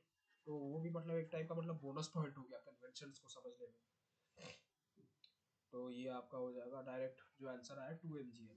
अब देखिए, अब वर्क एनर्जी थ्योरम लगा देंगे, तो इन सब का जो सम होगा 2 mgl plus -2 QEL, right, is equal to B point में जो वेलोसिटी होगा half times of V square minus V A square, right. फिर यहाँ पे अगर मैं 2 mgl यहाँ पे -2 QEL, और फिर यहाँ पे अगर मैं ऐसा करूँ, हाँ, अब ऐसे लिखा जा सकता है plus half times of V A square is equal to half V V square, ठीक है, half M V V square. तो इस केस में अगर यहाँ पे है, हम m को एलिमिनेट कर सकते, तो यहाँ पे मैं क्या कहाँ था, तो 2 mgl minus 2 QL plus half M V A square half V B square. अच्छा, ये देखो कि ये जो वी बी है वो वी टी बी है, ठीक है, V tangential at point B, वही है। अच्छा, तो ये एक सिस्टम ऑफ इक्वेशन है। अब देखो, अब इतना तो आ गया, इसके बाद अब क्या करोगे, इसके बाद अब कुछ ना कुछ करना पड़ेगा। अब सबसे इम्पोर्टेंट पार्ट यहीं पे आता है। अब आपको क्या आना चाहिए, आप अब आपको आना चाहिए यूनिवेरिएबल, यूनिवेरिएबल करना, या फिर जिसको फैमिलियराइजेशन बोला जाता है, एक स्टेप होता है मैथमेटिक्स में, एक स्टेप होता है फैमिलियराइजेशन। इसी से ही सब्सटीट्यूशन, भाई देखो स्पेलिंग ध्यान मत दो, मेरा तबीयत इतना अच्छा नहीं है, ठीक है। तो इसी से ही मैथमेटिक्स में सब्सटीट्यूशन वगैरह आता है, इसी यूनिवेरिएबलिंग करना। फिर बाइवेरियल मेथड्स भी रहता है, बाइवेरियल यूनिवेरियलिज्म, जहाँ पे आप लेते हो, मतलब क्या बोलते हैं, मतलब दो वेरिएबल को कौन ये करके दो वेरिएबल के टर्म्स में सब्सटीट्यूट करते हो, अगर एक रिलेशन मिलता है। मतलब सिंपली सी बात है, अगर कोई एक्स है जो किसी का फंक्शन है, या फिर कोई वाई है जो किसी भी एक्स का फंक्शन है, दोनों अलग अलग है, ठीक है, तो आप जहाँ पे एक्स का कोई टर्म है, वहाँ पे आप वाई के टर्म्स मिलेंगे, वाई के टर्म्स में कुछ अगर किया जा सकता है, जैसे कि मान लो एफ एक्स अगर Y is equal to X square है, तो आप एक्स को क्या लिख सकते हो, एक्स को आप लिख सकते हो अंडर रूट प्लस और माइनस वाई, राइट। तो इस तरीके को सब्सटीट्यूशन इसको बोला जाता है ये, और हायर कैलकुलस में इसको मल्टीवेरियल यूनिवेरियलिज्म बोला जाता है, ठीक है। कुछ बुक्स है, जैसे कि मान लीजिए आप कैलकुलस में आप बी एस ग्रेवाल पब्लिकेशन का भी बुक पढ़ सकते हैं, हायर इंजीनियरिंग कैलकुलस में ये सब दिया जाता है, ठीक है। तो वहाँ पे एक्सप्लेन किया जाए सब्सटीट्यूशन क्यों करते हैं, कैसे करते हैं, सब्सटीट्यूशन का बेस क्या है, कहाँ से वो आया, ये सब वगैरह वगैरह, राइट। तो अभी देखो, ये एम जी एल के टर्म्स में, ये क्यू ई के टर्म्स में, ये हाफ एम के टर्म्स में, और ये एम के टर्म्स में। अब अब देखो, बच्चे यही स्टक कर जाएंगे कि इसके बाद क्या करना है। अरे सोचो, थोड़ा सा सोचो क्या कर सकते हो, जब सब कोई एम जी और ये के टर्म्स में है, और एल के टर्म्स में, दो टर्म एल के टर्म्स में है, और सब तो एम के टर्म्स में, ठीक है, तीन टर्म एम के टर्म्स में, और दो टर्म एल के टर्म्स में, और एक टर्म क्यू और ई के टर्म्स में। वही तो थोड़ा ऑड लग रहा है ना।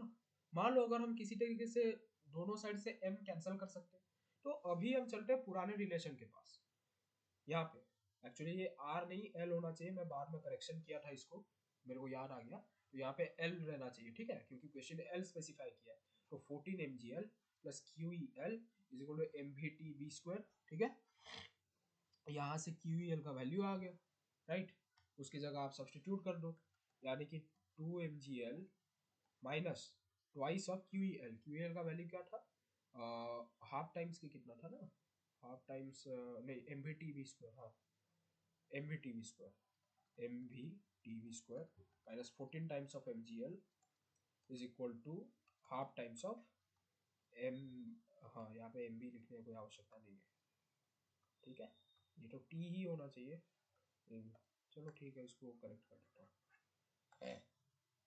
Half M we T B square, okay. अब देखो, क्या हुआ, सब में m आ गया, आप m डायरेक्ट कैंसिल कर सकते हो, g भी एक तरीके से आ गया, तो मैं इसको ऐसा लिख देता हूँ, twice of mgl minus M we T V square. Um तो वैसे एलिमिनेट हो जाएगा, लेकिन मैं क्यों लिखा वो भी बता रही, फ्लो में लिख दिया। अगर रैपिड सॉल्विंग करता तो मैं टी को मतलब एम को पहले से ही कैंसिल करके रख देता। एम कैंसिल हो गया, twice of ji L minus twice of V T V square minus 14 times of, अरे यहाँ पे तो ऐसे भी लिख सकते हो ना, अगर यहाँ पे ऐसा है तो वो 12 हो जाएगा, minus 12 times of minus 12 G L minus 12 G L minus twice of V T V square is equal to half times of V T V square. Okay,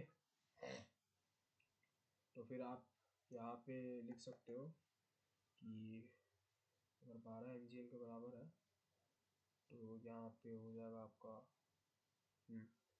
तो 2, so minus of 12 G L minus half times of V T V square है, यहाँ पे अगर ले लेंगे तो ये आपका हो जाएगा half we T V square plus twice of V T V square. ठीक है, और दोनों को ऐड कर सकते हो यहाँ पे, हाँ हाफ टाइम्स में अगर ऐड हो जाएगा तो 5/2।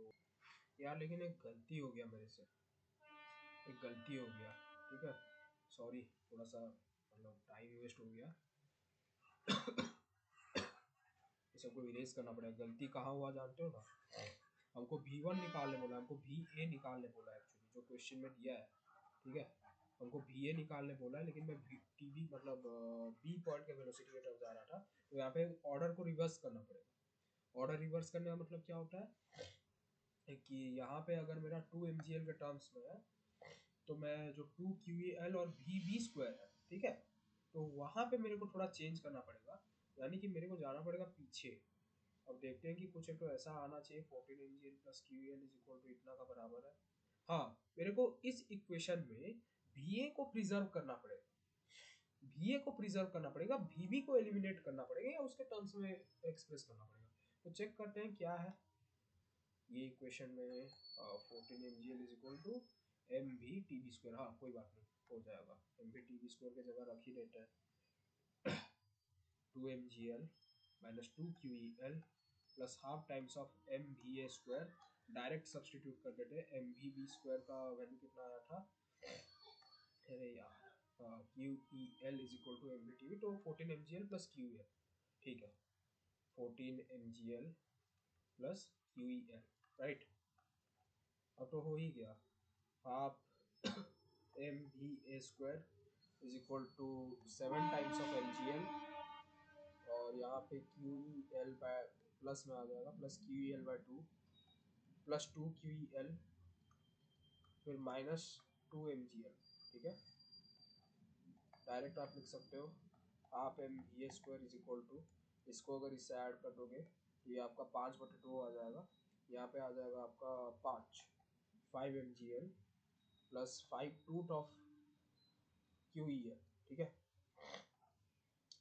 तो यहाँ पे आप डायरेक्ट कर सकते हो कि अगर इसको मैं ऐसे कर दूँ तो ये हाफ टाइम्स में नहीं, तो VA स्क्वायर का वैल्यू कितना आ जाएगा, इसको इसमें ऐड कर देने से 10 और 15 हो जाएगा, नहीं, ऐड इक्वेशन 10 mgl, या फिर ऐसे कर सकते हैं, ट्वाइस ऑफ 5 mgl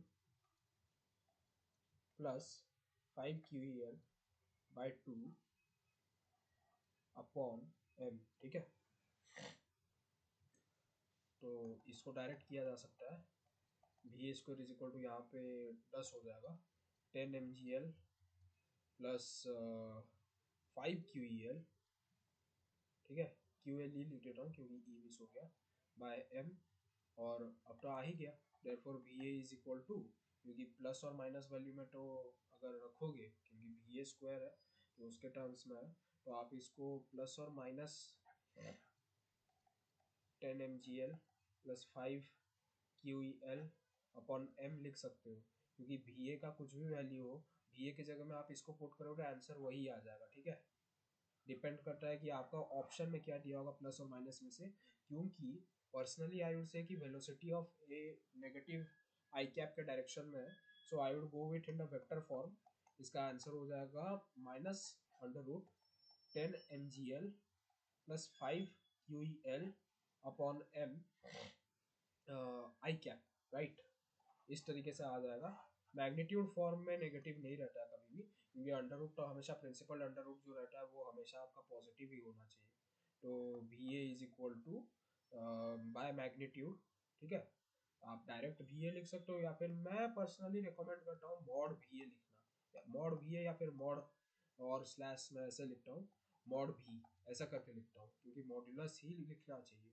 सो ये आपका प्लस में आ जाएगा, प्लस अंडर रूट आपका जो है 10 mgl प्लस 5 QEL, ठीक है, अपॉन m। इस तरीके से आप डायरेक्ट लिख सकते हो, राइट। इस तरीके से आप डायरेक्ट लिख सकते हो। तो आपको ऑप्शन चेक करना पड़ेगा। अभी मैं बुक चेक करके बताता हूँ कि ऑप्शन में क्या दिया था एक्चुअली इस क्वेश्चन का। आई थिंक कि it should be in positive, because generally physics में पॉजिटिव को ही कंसिडर किया जाता है। मेरे हिसाब से पॉजिटिव होना चाहिए, मेरे को जितना याद आ रहा है मैं सॉल्व किया था।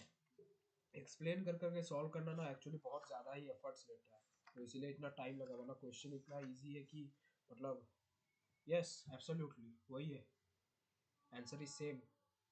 5l/m को कॉमन ले लिया है।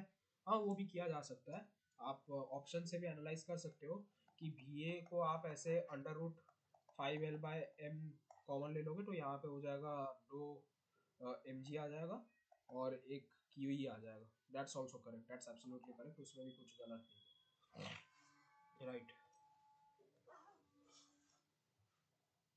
तो इस क्वेश्चन में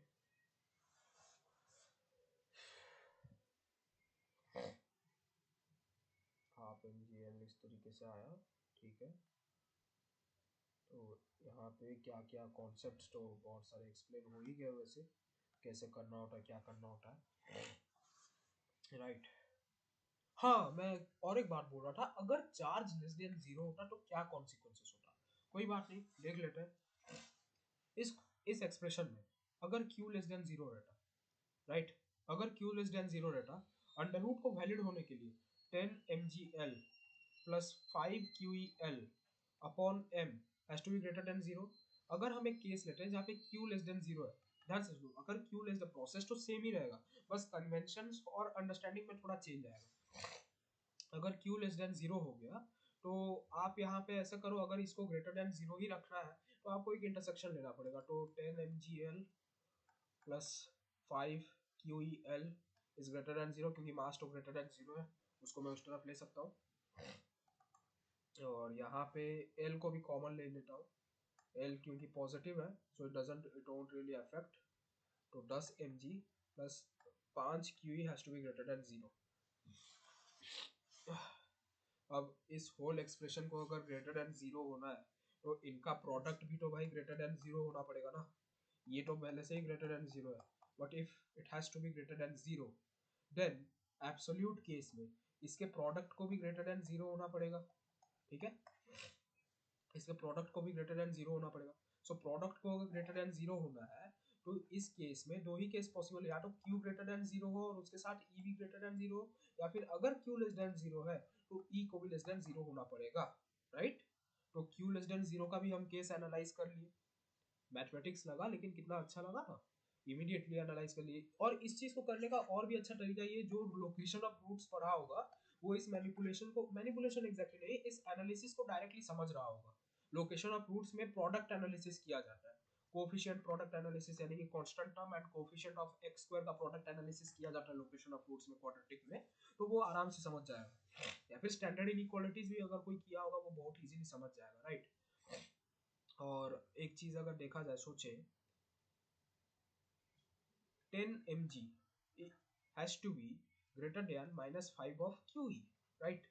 तो जब तक -5 ऑफ QE इसको एक्सीड नहीं करेगा तब तक ये होल वैल्यू पॉजिटिव रहेगा, और जब तक ये होल वैल्यू पॉजिटिव रहेगा तब तक आपका जो एक्सप्रेशन है वो भी करेक्ट रहेगा mathematically. As long as mathematical satisfaction जब तक हो रहा है आपको डरने की कोई आवश्यकता नहीं है। तो 3 केसेस आते हैं सम टोटल ये में कि 10 mg has to be greater than -5 QE, right. हाँ यहाँ पे तो डोमेन तो ग्रेटर देन इक्वल टू 0 होना चाहिए, लेकिन मान लेते हैं अगर जीरो वेलोसिटी से, हाँ जीरो वेलोसिटी हो सकता है क्योंकि टॉप से अगर रिलीज करेगा तो डाउनवर्ड एक्सेलरेशन भी तो एग्जिस्ट कर रहा है ना, सो इट्स पॉसिबल। ऐसा नहीं पॉसिबल नहीं हो सकता, पॉसिबल है। इसका greater than equal to zero होना चाहिए। छोटी छोटी बातों को ध्यान रखना पड़ता है मैथमेटिक्स वगैरह करने में, वरना तो यहाँ पे 10 mg ग्रेटर देन -5 QE हो जाएगा, ठीक है। और उसके साथ ही साथ आपको यहाँ पे अगर इसके प्रोडक्ट को, और अगर आप इसको एनालाइज करोगे इसमें डायरेक्ट, तो आपको तो इसको देखना पड़ेगा, राइट। तो as long as 10 mg remains greater than QE और Q का वैल्यू कुछ ऐसा ना आ जाए जिसके वजह से इसका मैग्नीट्यूड इससे बड़ा हो जाए, सच दैट अगर आप इसको यहाँ पे लोगे, आप अगर इसको यहाँ ले लोगे तो ये प्लस में आ जाएगा, ये अगर नेगेटिव हो जाएगा अगर Q लेस देन जीरो हो जाता है, ठीक है, सच दैट क्यू ई का मॉड जो है वो ग्रेटर देन 10 mg हो जाता है, ठीक है। क्यू ई का मॉड ग्रेटर देन 10 mg हो जाता है, या किसी के भी, या फिर mg के ही ग्रेटर में हो जाता है, क्योंकि ये थोड़ा सा मतलब इनइक्वालिटी बहुत ईजी है, लेकिन इसमें बहुत सारे मतलब केसेस बन सकते हैं। तो अगर mod Q E greater than 10 mg है, सो इन दैट केस आप अगर इसका मॉडुलस ग्रेटर देन हो जाएगा तो फिर ये यहाँ पे जाके प्लस हो जाएगा, फिर प्लस होगा तो फिर ये तो भाई लेस देन जीरो है, तो वो तो अगर लेस देन जीरो है तो भाई यहाँ पे जब प्लस होगा वो तो नेगेटिव ही रहेगा, तब तो भाई हो जाएगा कांड, लेस देन और इक्वल टू जीरो चढ़ जाएगा, जो कि अंडर रूट सेटिस्फाई नहीं कर सकता है, राइट। तो आपको इस तरीके से करना पड़ता है फिजिक्स, इतना सारा सोचना पड़ता है, लेकिन ऐसा भी नहीं है कि ये कुछ बहुत ही ज्यादा है सोचने के लिए। स्टैंडर्ड तरीके से समझोगे भाई, जो बच्चा थोड़ा सा भी इस सॉल्यूशन को समझ ले, ठीक है, इसके पर्सपेक्टिव को, इसके मैथमेटिक्स को समझ के अगर कर लोगे तो मार्क मिल जाएगा।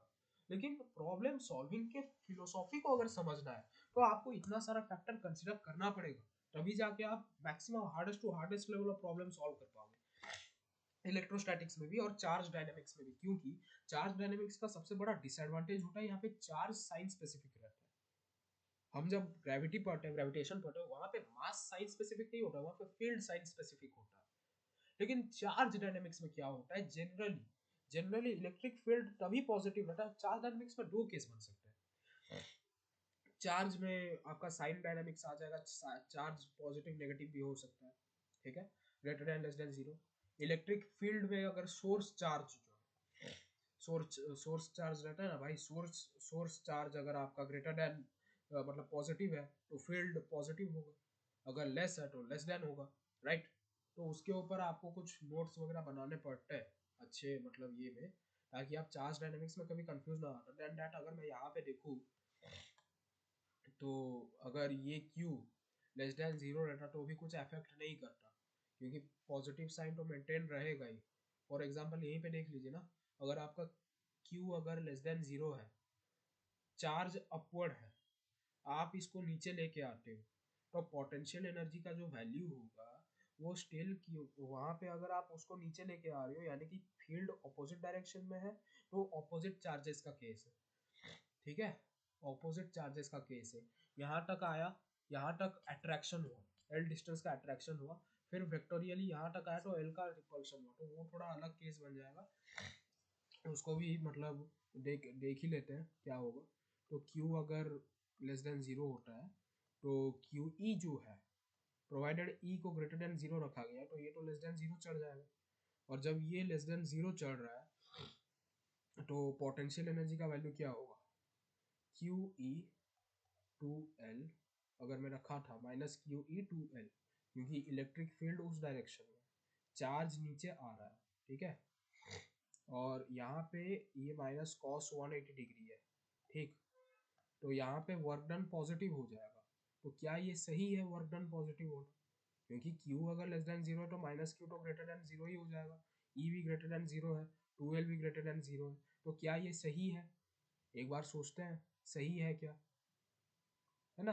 तो अगर देखा जाए तो फील्ड भले ही अपवर्ड है, लेकिन आपका जो डिस्प्लेसमेंट हुआ वो तो, हाँ डिस्प्लेसमेंट इस डायरेक्शन में आ जाएगा, नीचे आ गया, E greater than zero, Q E less than zero हो रहा है, तो फिर आपका QE2L है, तो ये ग्रेटर देन जीरो आ जाएगा, यानी कि work done by the conservative force field, WD bye conservative force field जो होगा वो ग्रेटर देन जीरो आ रहा है, ठीक है, work done by conservative force field greater than zero आ रहा है ना, समझ रहे हो?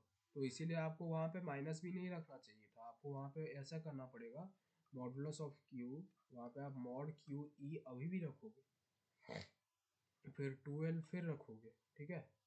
और फिर आपको ये सोचना पड़ता है कि अरे यार चार्ज अगर फील्ड उस डायरेक्शन में है तो मेरे को कॉस 180 रखना है या कॉस 0 रखना है, क्योंकि कॉस 0 अगर होगा तो डिस्प्लेसमेंट और फोर्स दोनों सेम डायरेक्शन में, ठीक है।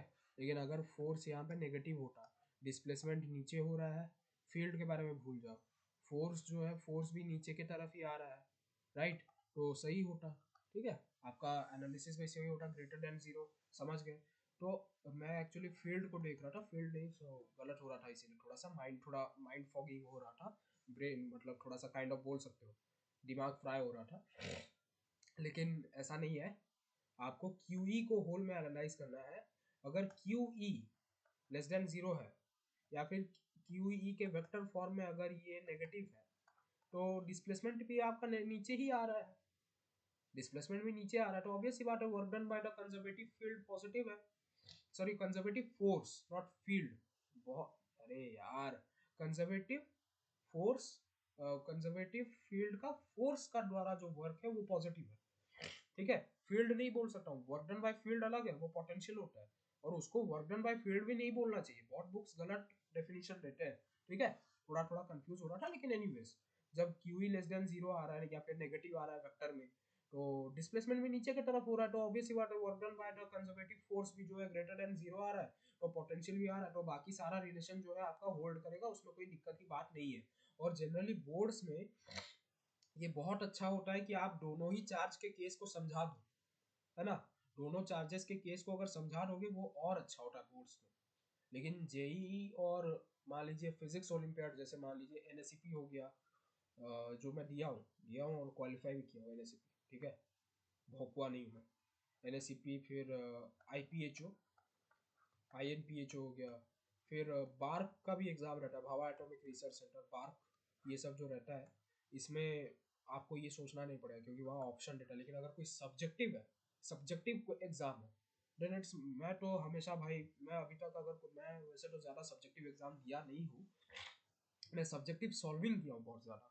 मैं हमेशा एक ही आदत रखता हूँ कि भाई charge greater than zero, charge less than zero को भी समझा दिया जाए, क्योंकि कौन जानता है कब क्या होगा, है ना। मतलब दोनों में से एग्जामिनर को जो आंसर ठीक लगेगा वो ले ले, आप तो बस स्पेसिफाई कर दे रहे हो, नोट कर देना कि if the charge were to be negative then also our result would hold, right. यहाँ पे जो -2 QEL है, माइनस अगर Q लेस देन रहता तो वो पॉजिटिव रह जाता, तो आप पॉजिटिव ऐड कर रहे हो, फिर उसके बाद तो मैथमेटिकल ऑपरेशन हुआ है, ठीक है, उसके बाद तो VA का यही वैल्यू आ रहा है, उसमें अगर आपका Q लेस देन जीरो है वहाँ पे ये इनइक्वालिटी आ जाएगा, लेकिन VA का जो वैल्यू है वो यही रहेगा, magnitude wise plus √10 mgl plus 5 QL upon m हो जाएगा, और अंडर रूट को अगर सेटिस्फाइड करके रखना है तो Q का कितना वैल्यू ये में आपको रेंज डिफाइन करना पड़ेगा, लेकिन इतना भी नहीं करना होता, लेकिन फिर भी अगर आप करोगे तो आप -Q में बस डिफाइन कर देना, बाकी जो एग्जामिनर है उसको इतना समझ में आ जाएगी कि अंडर रूट के डेफिनेशन, अंडर रूट डिफाइन रहने के लिए, अंडर रूट डिफाइन होने के लिए greater than equal to zero में वो इनइक्वालिटी करके वो खुद ही सोच सकते हैं, लेकिन आप कर सकते हो, है ना, आप कर सकते हो, आपकी मर्जी, आप अगर दिखा दोगे तो बहुत अच्छी बात है। बाकी इस तरीके से प्रॉब्लम को सॉल्व करते हो, एनालाइज करो, जज करो क्या करना है क्या नहीं, और अभी और भी वीडियो आएंगे आगे, राइट, और भी अच्छे से मैं वीडियोस दूंगा, कुछ ज़्यादा ही अच्छे लेवल में अगर हो सके, मेरे पास इतना टूल अच्छा नहीं है, और वैसे मैं अभी छुट्टी में हूँ, राइट, तो इसलिए मेरे को थोड़ा ईजी हो रहा है करने में, वरना मैं इतना दिन से चैनल में एबसेंट था, ठीक है। और एक इम्पोर्टेंट एडवाइस, और ये एडवाइस उन बच्चों के लिए है जो लोग बहुत टेंशन में रहेंगे कि जेई में क्या होगा। पहली बार बच्चों देख लो भाई, 2 साल का पाप 2 महीने में तो नहीं धुलेगा ना, नहीं धुलेगा, ठीक है, 2 साल का पाप भाई 2 महीने में, भाई बहन जो भी सुन रहे हो, 2 महीने में नहीं धुलता है।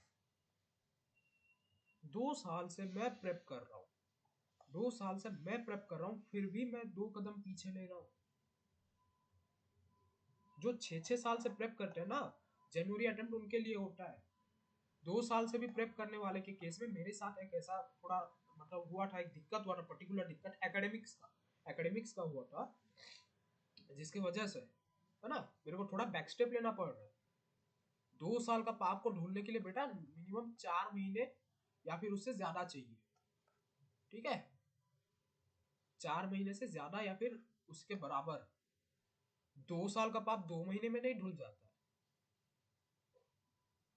नहीं होता है काबिलियत इतना। आप 4 में से 1 महीना तो बस अपने आप को रिफाइन करने में लगोगे, फिर बाकी जो 3 महीना बचता है पूरा घमाघोट प्रॉब्लम सॉल्विंग कर सकते हो, है ना। जब मैं खुद इतना पढ़ने के बाद जब मैं इस प्रॉब्लम को किया, मेरे को इतना अच्छे से एक्सप्लेन करना पड़ रहा है, एक्सप्लेनेशन में देख लो कितना टाइम जा रहा है।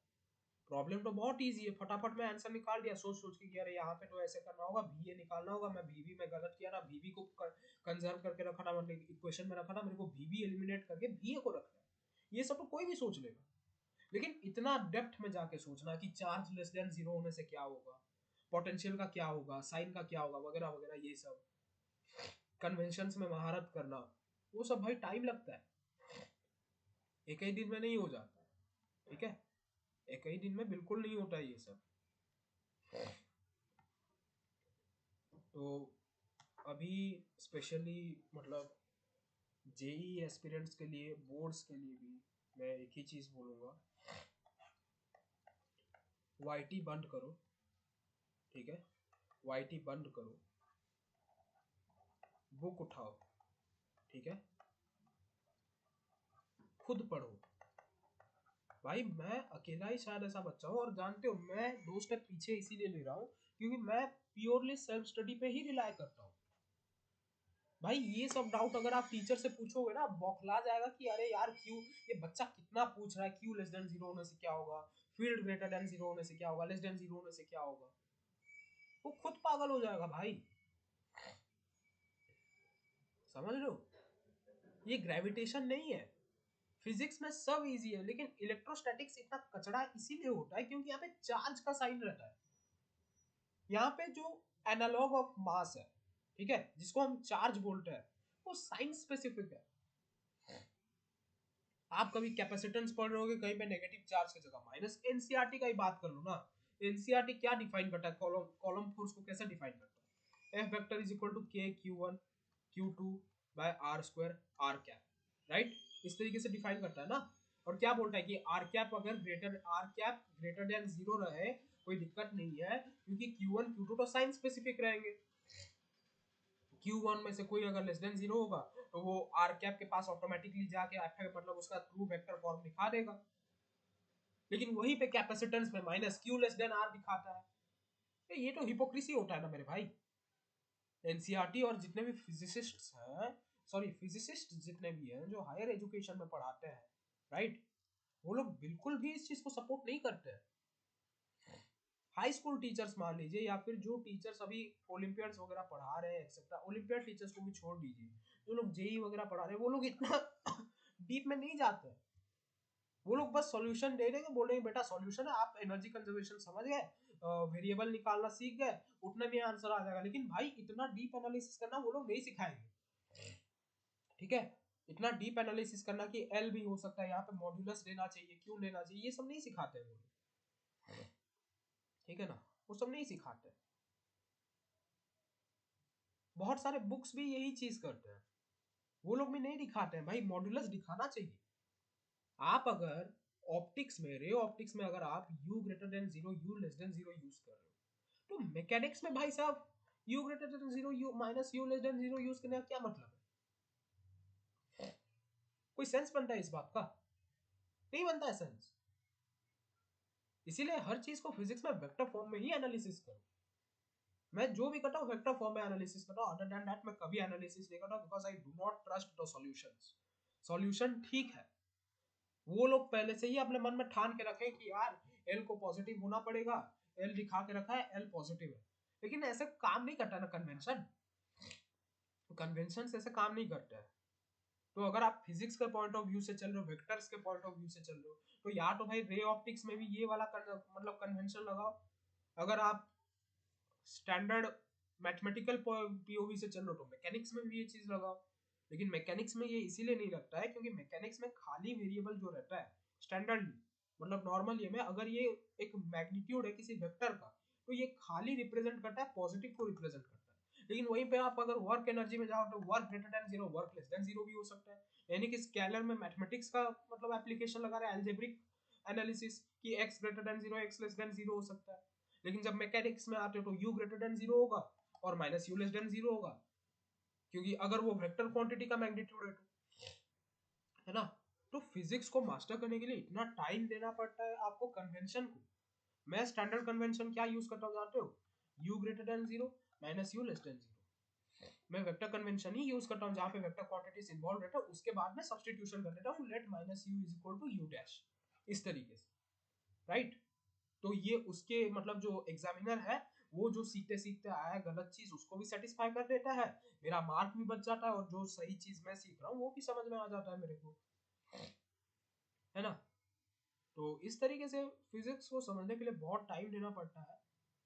आप एक दो महीने में सब एग्जाम क्रैक नहीं कर सकते, आप बोर्ड्स बहुत अच्छे से कर सकते हैं प्रोवाइडेड आप अगर 11th में कुछ पढ़ाई किए हो या फिर आपको ये सब समझ में आ रहा है। आपको बस नोट करना है कि मैं इस वीडियो में क्या क्या बताया हूँ क्या क्या समझाया हूँ, उतना कर दोगे ना इतने में ही बेसिक फिजिक्स का 50% तुम्हारा कवर हो गया है। जमीन आसमान एक कर सकते हो जितना इस एक लेक्चर में मैं सिखा दिया हूँ, है ना।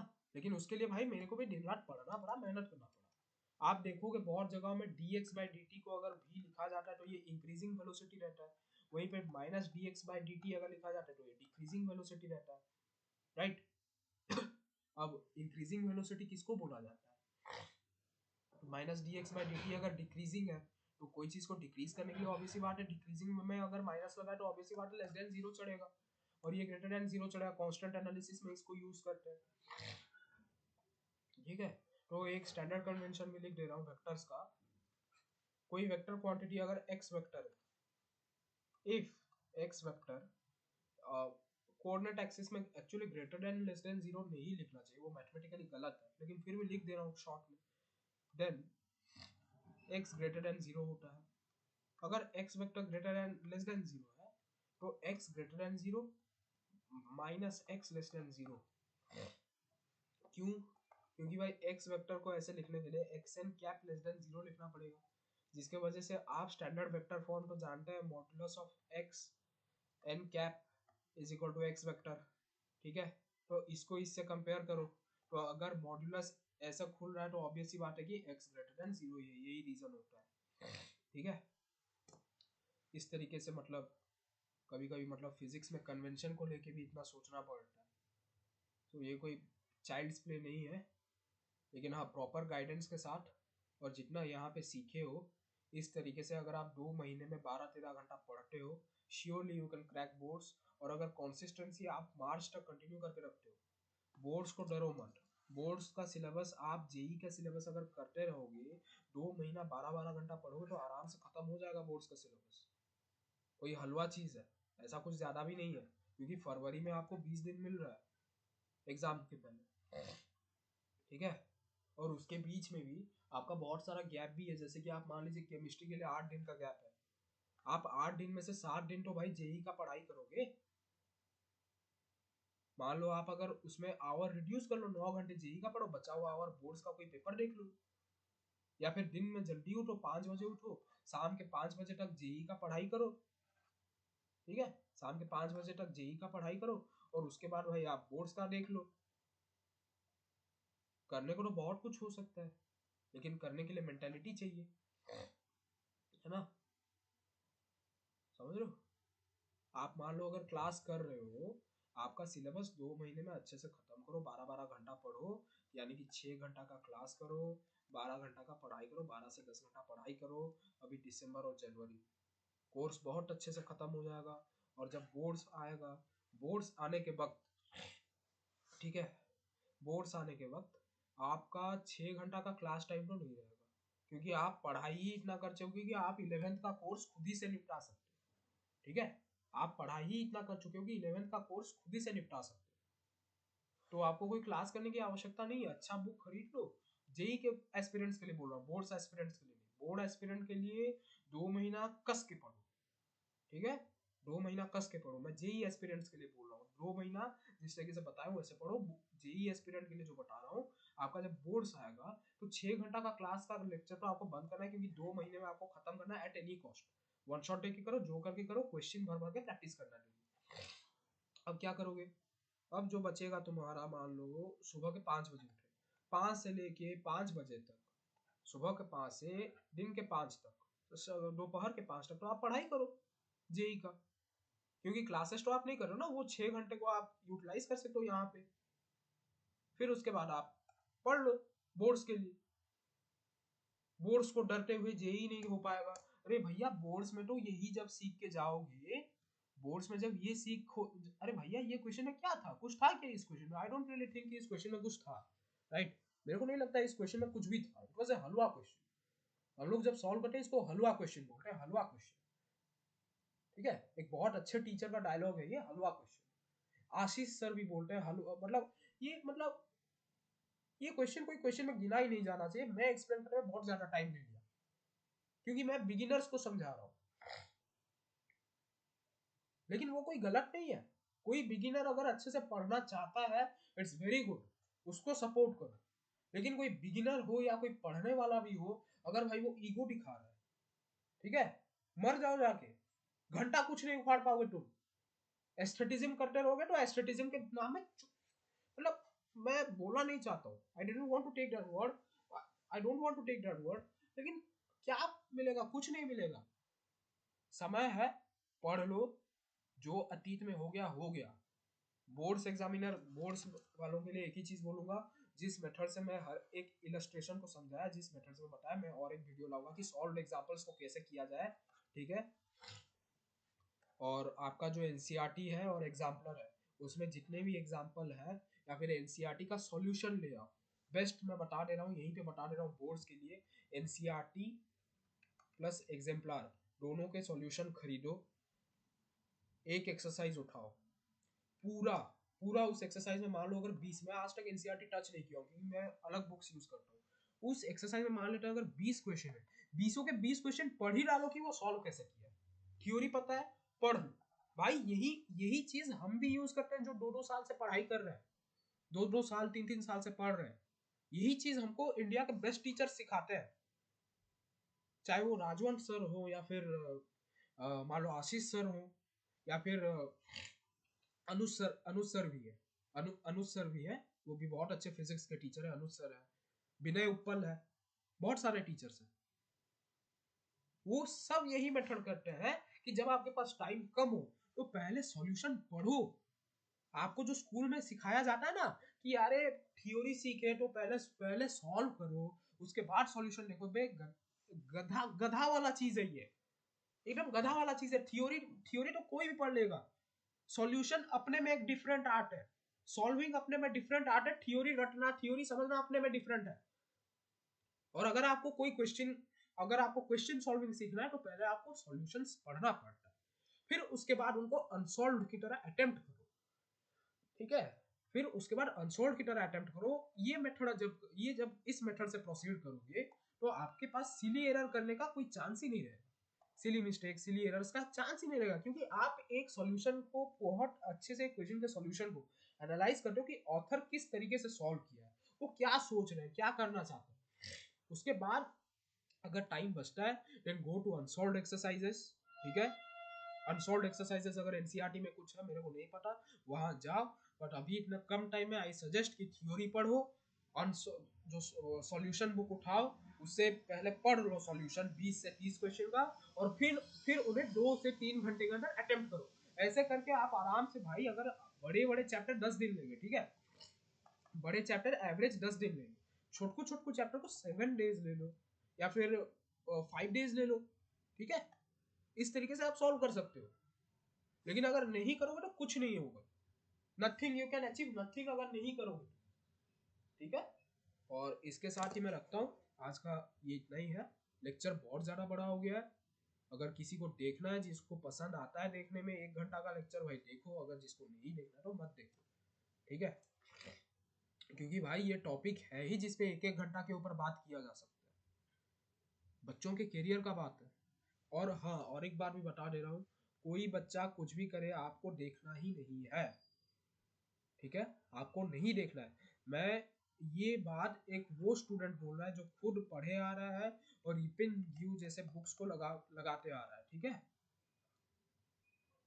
एक ऐसा स्टूडेंट बोल रहा है, कौन क्या करता है सोचो ही मत, कौन टीचर क्या बोल रहा है, कौन क्रैश कोर्स बेच रहा है सोचो मत, बुक उठाओ, खुद पढ़ो, तभी जाके कुछ कर पाओगे।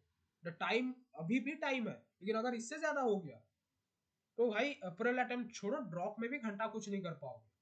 और जो बच्चे चिल्लाते रहते हैं ना कि हमको ड्रॉप ईयर में 2 साल का मेहनत करना है, बाबू पढ़ने वाला बच्चा पढ़ाई करेगा। हाँ जेन्युइनली कोई बच्चा इंटरेस्टेड नहीं है। मेरा एक दोस्त है जिससे मेरा बात हुआ था, वो बेचारा थोड़ा सा मतलब उसका गोल ऑफ ये अलग है, उसके केस में मैं बोल सकता हूँ। और वो लड़का भी बहुत अच्छा है, वन ऑफ माई मतलब हो सकता है एक ऐसा दोस्त है जिसने मेरा लाइफ सेव किया है एक ऐसे मोमेंट में, तो इसको उसके बारे में तो मैं बुरा बोलूंगा ही नहीं, ठीक है। लेकिन जो ड्रॉप लेना चाहते हैं लेकिन उसके साथ भी कंप्लेन कर रहे हैं, भाई 2 साल का पाप जब तुम खुद ही किए तो और एक साल ट्राई करके पुण्य करने में क्या ही हो जाएगा, क्या ही हो जाएगा, कुछ नहीं। रेगुलर स्कूलर्स के लिए तो मैं सिंपथाइज कर रहा हूँ, लेकिन फिर भी you should give a try to the life, है ना। ड्रॉप को कभी भी एक गंदा ये की तरह मतलब स्टिग्मा की तरह मत समझो। Do not think that drop is a stigma. एक स्टूडेंट जिसने 11वीं में ही एनएससीपी क्रैक कर दिया और बार्क के लिए पढ़ाई कर रहा है, बार्क के लिए पढ़ के एग्जाम दे चुका है, ठीक है, स्टेज 1 और स्टेज 2 क्रैक कर चुका हूँ मैं, ये उससे आ रहा है ये बात, है ना। सो और इंडियन एस्ट्रोनॉमी ओलंपियाड भी 11th में दिया था मैं, एस्ट्रोनॉमी ओलंपियाड, ठीक है। कभी कभी मेरे को भी अपने लिए टाइम चाहिए, इंसान को अपने लिए टाइम लेना ज़्यादा ज़रूरी होता है। पहले अपने मेंटल हेल्थ को संभालो, उसके बाद जो करना है करो, राइट। और मेंटल हेल्थ को संभालते संभालते इतना टाइम भी मत दे लेना कि भाई फिर से हाफ मेंटल और उसके बाद फुल ब्लैकआउट ही हो जाएगा सीधा, है ना। ऐसा नहीं है, आराम से पढ़ाई करो, कॉन्फिडेंस के साथ पढ़ाई करो। और वैसे भी जो लोग ये वीडियो देख रहा है नो कि मेरा चैनल इतना पॉपुलर है भी नहीं, तो ये वीडियो वही लोग देख रहे हैं जो लोग एग्जैक्टली मेरे बहुत क्लोज हैं। सो अगर अच्छा लगा then you can like it, you can directly call me up also, जो लोग जानते हैं उन लोग के पास तो मेरा नंबर है ही, ठीक है। और कल एक सेशन रखूंगा स्पेशली जेई के बच्चों के लिए कि बुक्स कौन से यूज़ करने चाहिए, ठीक है, ताकि आप कंपटीशन से बिजली की रफ्तार से भाग सको। बाकी ऑल द बेस्ट, कंटिन्यू करते रहो, पढ़ाई करते रहो, मज़े लेते रहो, पढ़ाई समझते रहो, राइट। Thank you. यार तबीयत खराब होके पड़ा है एकदम, दिमाग झंझना गया है। Anyways bye bye.